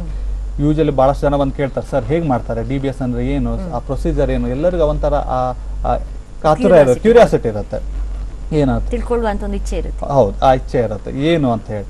ಸೊ ಇಲ್ಲಿ ನಾನು ಒಂದು ವಿಡಿಯೋ ತೋರಿಸ್ತೇನೆ, ಏನಾಗುತ್ತೆ ಡೀಪ್ ಬ್ರೈನ್ ಸ್ಟಿಮ್ಯುಲೇಷನ್ ಅಲ್ಲಿ, ಯಾವ ತರ ಮಾಡ್ತಾರೆ, ಹೇಗಾಗುತ್ತೆ. BGS ಗ್ಲೋಬಲ್ ಆಸ್ಪತ್ರೆಯಲ್ಲಿ ಮಾಡಿದ, ಹೌದೌದು, ಇದು BGS ಗ್ಲೋಬಲ್ ಆಸ್ಪತ್ರೆಯಲ್ಲಿ ಮಾಡಿರೋ ಡೀಪ್ ಬ್ರೈನ್ ಸ್ಟಿಮ್ಯುಲೇಷನ್ ಸರ್ಜರಿ ಇದು. ಓಕೆ, ಈಗ ನಾವು ಯೂಶಲಿ ಏನು ಮಾಡ್ತೇವೆ, ಒಂದು ಪೇಷಂಟ್ ಫೈನಲೈಸ್ ಆದಾಗ ಬೆಳಗ್ಗೆ ಬರ್ತಾರೆ ಅಥವಾ ಹಿಂದಿನ ಅಡ್ಮಿಷನ್ ಮಾಡ್ಕೊಂಡಿರ್ತೇವೆ. ಫಸ್ಟ್ ಅದು ನೋಡಿದ್ರೆ ಒಂದು ಫ್ರೇಮ್ ಫಿಕ್ಸ್ ಮಾಡ್ತೇವೆ, ತಲೆಗೆ ಒಂದು ಫ್ರೇಮ್ ಫಿಕ್ಸ್ ಮಾಡ್ಕೊಂಡ್ಬಿಟ್ಟು ಡೀಪ್ ಬ್ರೈನ್ ಸ್ಟಿಮ್ಯುಲೇಷನ್ ಅಲ್ಲಿ ಇದು ಫಂಕ್ಷನಲ್ ಸರ್ಜರಿ ಇರೋದ್ರಿಂದ ಬಹಳಷ್ಟು ಓಪನ್ ಮಾಡೋದಿಲ್ಲ ನಾವು ಬ್ರೈನ್. ಸೊ ಫ್ರೇಮ್ ಫಿಕ್ಸ್ ಮಾಡ್ಕೊಂಡ್ಬಿಟ್ಟು ಒಂದು ಸ್ಕ್ಯಾನ್ ಮಾಡ್ಕೊಳ್ತೇವೆ. ಈ ಸ್ಕ್ಯಾನ್ ಮಾಡ್ಕೊಂಡ್ಬಿಟ್ಟು ಇದರಲ್ಲಿ ನಾವು CT ಸ್ಕ್ಯಾನ್ ಮಾಡ್ತಾ ಇದ್ದೇವೆ. ಈ CT ಸ್ಕ್ಯಾನ್ ಫಿಲ್ಮ್ ತೊಗೊಳ್ತೇವೆ ನಾವು. ಈ ಫಿಲ್ಮ್ ತೊಗೊಂಡ್ಬಿಟ್ಟು ಏನು ಮಾಡ್ತೇವೆ ಅಂದ್ರೆ ಒಂದು ವರ್ಕ್ ಸ್ಟೇಷನ್ ಅಂತ ಇರುತ್ತೆ. ಈ ವರ್ಕ್ ಸ್ಟೇಷನಲ್ಲಿ ಆ CT ಫಿಲ್ಮ್ ಹಾಕ್ತೇವೆ, ನೋಡ್ಬೋದು ಅಲ್ಲಿ. ಅದು ಆ ವರ್ಕ್ ಸ್ಟೇಷನಲ್ಲಿ ಒಂದು ಸಾಫ್ಟ್ವೇರ್ ಇರುತ್ತೆ, ಅದರಲ್ಲಿ ಅದು ಅಪ್ಲೋಡ್ ಮಾಡ್ತೇವೆ. ಮೊದಲು ಮಾಡಿರೋ MRI ಫಿಕ್ಸ್ ಮಾಡ್ತೇವೆ. ಇದನ್ನು ಫಿಕ್ಸ್ ಮಾಡ್ಕೊಂಡ್ಬಿಟ್ಟು ನಾವು ಮಿದುಳಲ್ಲಿ ಯಾವ ಭಾಗದಲ್ಲಿ ಎಲೆಕ್ಟ್ರೋಡ್ ಹಾಕಬೇಕಂತ ತೋರಿಸ್ಬೇಕಂತ ಇರ್ತೇವಲ್ಲ, ಇಲ್ಲಿ ನೋಡಿ ತೋರಿಸ್ತಾ ಇದ್ದೇವೆ. ಟಾರ್ಗೆಟ್ ಡಿಸೈಡ್ ಮಾಡ್ಕೊಳ್ತೇವೆ. ಈ ಟಾರ್ಗೆಟ್ ಡಿಸೈಡ್ ಮಾಡ್ಕೊಂಡ್ಬಿಟ್ಟು ನಾವು ಫಿಸಿಕ್ಸಲ್ಲಿ ಹೇಳ್ತೇವಲ್ಲ, X coordinate, Y coordinate, Z coordinate, ಆ ಥರ ಕೋಆರ್ಡಿನೇಟ್ ಡಿಸೈಡ್ ಮಾಡ್ತೇವೆ. ಅಂದರೆ X-ಇಂದ ಎಷ್ಟು ದೂರ ಇರಬೇಕು, Y-ಇಂದ ಎಷ್ಟು ದೂರ ಇರಬೇಕು ಅಂತ ಹೇಳಿ. ಸೊ ಈ ಫ್ರೇಮ್ ಫಿಕ್ಸ್ ಮಾಡಿರೋದ್ರಿಂದ ಅದರಿಂದ ಆ ಡಿಸ್ಟೆನ್ಸಸ್ಗಳು ಫೈನಲೈಸ್ ಆಗುತ್ತೆ. ಸೊ ಒಂದ್ಸಲ ಆ ಡಿಸ್ಟೆನ್ಸಸ್ಗಳು ಫೈನಲೈಸ್ ಆಗಿದ್ಮೇಲೆ ಈ ಆಪರೇಷನ್ ಸ್ಟಾರ್ಟ್ ಆಗುತ್ತೆ. ಈ operation is done under general anaesthesia, local anaesthesia. Sir patient ಎಚ್ಚರಿಕೆಯಿಂದ ಇರ್ತಾರೆ, ಗೊತ್ತಾಗ್ತಾ ಇರುತ್ತೆ ಏನು ನಡೀತಾ ಇದೆ ಅಂತ ಹೇಳಿ. ಸೊ ಎಚ್ಚರಿಕೆಯಿಂದ ಮಾಡೋದ್ರಿಂದ it's a functional surgery where patient is cooperating with us. ಇದರಲ್ಲಿ ಏನು ಮಾಡ್ತೇವೆ ಅಂದರೆ, ತಲೆಯಲ್ಲಿ ನೋಡಿದ್ರಲ್ಲಿ ಸ್ಮಾಲ್ ಒಂದು ಇದು ಮಾಡಿಬಿಟ್ಟು ಒಂದು 50 ಪೈಸಾ ಕಾಯಿನ್ ಸೈಜಿನಷ್ಟು ಸ್ಕಲ್ಲಲ್ಲಿ ತೂತ್ ಮಾಡ್ತೇವೆ. ಸೊ 50 ಪೈಸಾ ಇದಷ್ಟು ತೂತ್ ಮಾಡಾಗಿದ್ಮೇಲೆ ವಿ ಪುಟ್ಟೆ ಎಲೆಕ್ಟ್ರಿಕ್ ಬ್ಯಾರಿಯರ್ ಹಾಕ್ಬಿಟ್ಟು ಅಲ್ಲಿ ನೋಡ್ಬೋದು. ಅದರಲ್ಲಿ ಒಂದು 5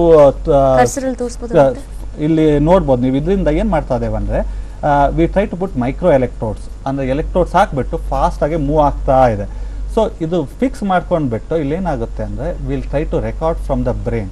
ಈಗ ನಾವು XYZ ಕೋಆರ್ಡಿನೇಟ್ಸ್ ನೋಡಿರೋದು, ಆ ಕೋಆರ್ಡಿನೇಟ್ಸಲ್ಲಿ ಅದೇ ಥರ ಬ್ರೈನ್ ಆ್ಯಕ್ಟಿವಿಟಿ ಇದೆಯೋ ಇಲ್ಲ ಅಂತ ಕನ್ಫರ್ಮ್ ಮಾಡ್ಕೊಂತೇವೆ. ನಾವು ಇಮೇಜಿಂಗಲ್ಲಿ ನೋಡಿರೋದು ಮತ್ತೆ ಅದನ್ನೇ ನಾವು ಇದರಲ್ಲಿ ಫಿಕ್ಸ್ ಮಾಡ್ಕೊಂಡಾಗಿದ್ಮೇಲೆ ನೋಡಿ. ಸರಿ ಆತ್ಮೀಯರೇ, ಕಾಯ್ತಾ ಇರಿ. ಈ ವಿಡಿಯೋ ಈ ವಿರಾಮದ ನಂತರ ಮುಂದುವರಿಯುತ್ತೆ. DBS ಈ ಒಂದು ಚಿಕಿತ್ಸೆ, ಶಸ್ತ್ರಚಿಕಿತ್ಸೆಯನ್ನು ಹೇಗೆ ಮಾಡ್ತಾರೆ ಅಂತ ಪ್ರಶಾಂತ್ ಅವರು ಈ ವಿರಾಮದ ನಂತರ ಮತ್ತೆ ಪುನಃ ತೋರಿಸ್ತಾರೆ.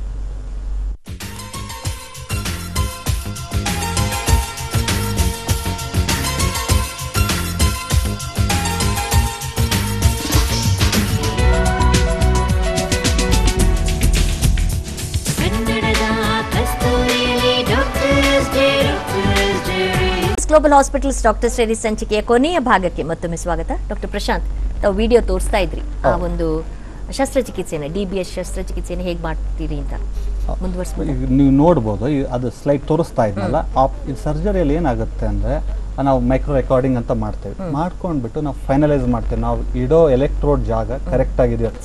So most of the time ಇಲ್ಲಿ ಕನ್ಸ್ಯೂಮ್ ಆಗೋದು ನಮಗೆ. ಅದಕ್ಕೋಸ್ಕರ surgery it goes on for 8 to 10 hours sometimes. ಭಾಳ ಇಂಪಾರ್ಟೆಂಟ್ ಪೇಷಂಟ್ ಕೋಆಪರೇಷನ್. ಒಂದ್ಸಲ ಇದು ಫೈನಲೈಸ್ ಮಾಡ್ಕೊಂಡಾಗಿದ್ಮೇಲೆ we fix the electrode fix ಮಾಡ್ಕೊಂಡ್ಬಿಟ್ಟು then we finish the surgery. So ಒಂದ್ಸಲ ಸರ್ಜರಿ ಆಗಿದ್ಮೇಲೆ ಪ್ರೋಗ್ರಾಮಿಂಗ್ ಏನಾಗುತ್ತೆ ಅಂದ್ರೆ ಅವತ್ತಿನ ದಿನಾನೇ ಮಾಡೋದಿಲ್ಲ. Usually it is done. Programming start ಮಾಡೋದು 3 to 4 weeks ಆದ್ಮೇಲೆ ಬ್ಯಾಟ್ರಿ ಫಿಕ್ಸ್ ಮಾಡಿರ್ತೇವೆ, ಅವಾಗ ಸ್ಟಾರ್ಟ್ ಮಾಡ್ತೇವೆ.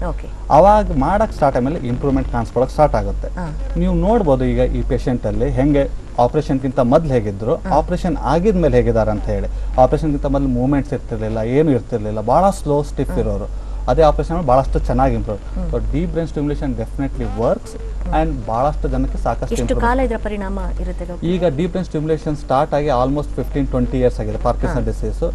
ಈಗ ರೀಸೆಂಟ್ ಆಗಿ 15 years ಸ್ಟಡೀಸ್ ಬರ್ತಾ ಇದೆ. ಅಂದ್ರೆ 15 ವರ್ಷದ ತನಕ ಪೇಷಂಟ್ಸ್ ಗಳಿಗೆ ಲಾಭ ಬರ್ತಾ ಇದೆ. So we don't know what is the end point. ಈಗ ಹಳೆ this is the longest research what we have. ಹಾಗಾದ್ರೆ ಡಿಜೆನರೇಷನ್ ಅದನ್ನು ನಿಧಾನವಾಗಿಸಬಹುದು. It can be slow down. It's the quality of life improvement and it gives an improvement to patients quality of life ಗೆ. Madam ರಾಧಾರಾಮಸ್ವಾಮಿ ಅವರೇ, April 11 Parkinson day, ಬುಧವಾರ. ಆ ದಿವಸ BGS global ಆಸ್ಪತ್ರೆಯಲ್ಲಿ ವಿಶೇಷವಾದ ಕಾರ್ಯಕ್ರಮ ಇದೆ ಅಲ್ಲ ಮೇಡಮ್? ಹೌದು, ವಿಶ್ವ ಪಾರ್ಕಿನ್ಸನ್ ದಿನಾಚರಣೆ ಅಂತ ಮಾಡ್ತೀವಿ. ಅವತ್ತು 8 ಗಂಟೆಗೆ ಬನಶಂಕರಿ ರೈಲ್ವೆ ಸ್ಟೇಷನ್ನು, ಆಮೇಲೆ ವಿಜಯನಗರ 3 ಕಡೆಯಿಂದ ಬಸ್ಸನ್ನು ಅರೇಂಜ್ ಮಾಡಿದ್ದೀವಿ. ಉಚಿತವಾಗಿ ಎಲ್ಲ ಪೇಷಂಟ್ನ ಅವ್ರ ಜೊತೆ ಮನೆಯವರು ಅಂದರೆ ಕೇರ್ ಗಿವರ್ಸ್ನ ಕರ್ಕೊಂಡು ಹೋಗೋಕ್ಕೆ ಅವರೆಲ್ಲ ನೋಂದಾಯಿಸ್ಬೇಕು. ನನ್ನ ಹತ್ರ ನೋಂದಾಯಿಸಿದ್ದಾರೆ ಭಾಳ ಜನ, ನೀವು ನೋಂದಾಯಿಸ್ಬೋದು. ಆದರೆ ಇದು ಪಾರ್ಕಿನ್ಸನ್ ಕಾಯಿಲೆ ಇರೋರಿಗೆ ಮಾತ್ರ. ಆಮೇಲೆ ಇದೆಲ್ಲ ಉಚಿತವಾಗಿ ಅಲ್ಲಿ ಹೋಗಿ ಆಸ್ಪತ್ರೆಗೆ ಹೋಗಿ 9:30ಗೆ ರಿಜಿಸ್ಟ್ರೇಷನ್ ಮಾಡ್ತೀವಿ ಉಚಿತವಾಗಿ. ಆಮೇಲೆ ಇದು ಮೆಡಿಕಲ್ ಪ್ರೋಗ್ರಾಮ್ಸ್ ಎಲ್ಲ ಮಾಡ್ತೀವಿ. Yoga therapy, physiotherapy, speech therapist, psychologist ಇವರೆಲ್ಲ ಮಾತಾಡಿ ಆಮೇಲೆ ಇಂಟ್ರ್ಯಾಕ್ಷನ್ ಮಾಡ್ತಾರೆ, ಮುಖಾಮುಖಿ ಇದು ಪ್ರಶ್ನೆ ಇದೆಲ್ಲ ಮಾಡ್ತಾರೆ. ಡಾಕ್ಟರ್ ವೆಂಕಟರಮಣ ಅವರು, ಆಮೇಲೆ ಪ್ರಶಾಂತ್ ಅವರು, ಆಮೇಲೆ ಡಾಕ್ಟರ್ ಉದಯ್ ಮುತ್ತಾನೆ ಗೆಸ್ಟ್ ಸ್ಪೀಕರ್ ಕರೆದಿದ್ದೀವಿ. ಇದೆಲ್ಲ ಆದ್ಮೇಲೆ ಊಟ ಎಲ್ಲ ಏರ್ಪಾಡು ಮಾಡಿರ್ತೀವಿ. ಇದೆಲ್ಲ ಆದ್ಮೇಲೆ ಔಷಧಿ 25% ರಿಯಾಯಿತಿ ದರದಲ್ಲಿ ಕೊಡೋ ಇದು ಮಾಡಿದೀವಿ, ಮೆಂಬರ್ಸ್ಗೆಲ್ಲ ಕೊಡ್ತೀವಿ. ಸರಿ ಡಾಕ್ಟರ್, ಹಾಗಾದ್ರೆ ಕೊನೆಯದಾಗಿ ಒಂದೆರಡು ವಾಕ್ಯದಲ್ಲಿ ನಮ್ಮ ವೀಕ್ಷಕರಿಗೆ ಏನು ಹೇಳೋದಕ್ಕೆ ಇಷ್ಟಪಡ್ತೀರಿ? ಪಾರ್ಕಿನ್ಸನ್ಸ್ ಡಿಸೀಸು ಡಿಜನರೇಟಿವ್ ಡಿಸೀಸ್ ವಯಸ್ಸಾಗ್ತಾ ಬಹಳಷ್ಟು ಜನ ಕಾಣಿಸ್ಕೊಳ್ಳೋಂಥ ತೊಂದರೆ. ಭಾಳಷ್ಟು ಒಳ್ಳೆ ಟ್ರೀಟ್ಮೆಂಟ್ಗಳಿದೆ, ಒಳ್ಳೆಷ್ಟು ಹೊಸ ಟ್ರೀಟ್ಮೆಂಟ್ಗಳನ್ನು ಬರ್ತಾ ಇದೆ, ರಿಸರ್ಚಲ್ಲಿದೆ.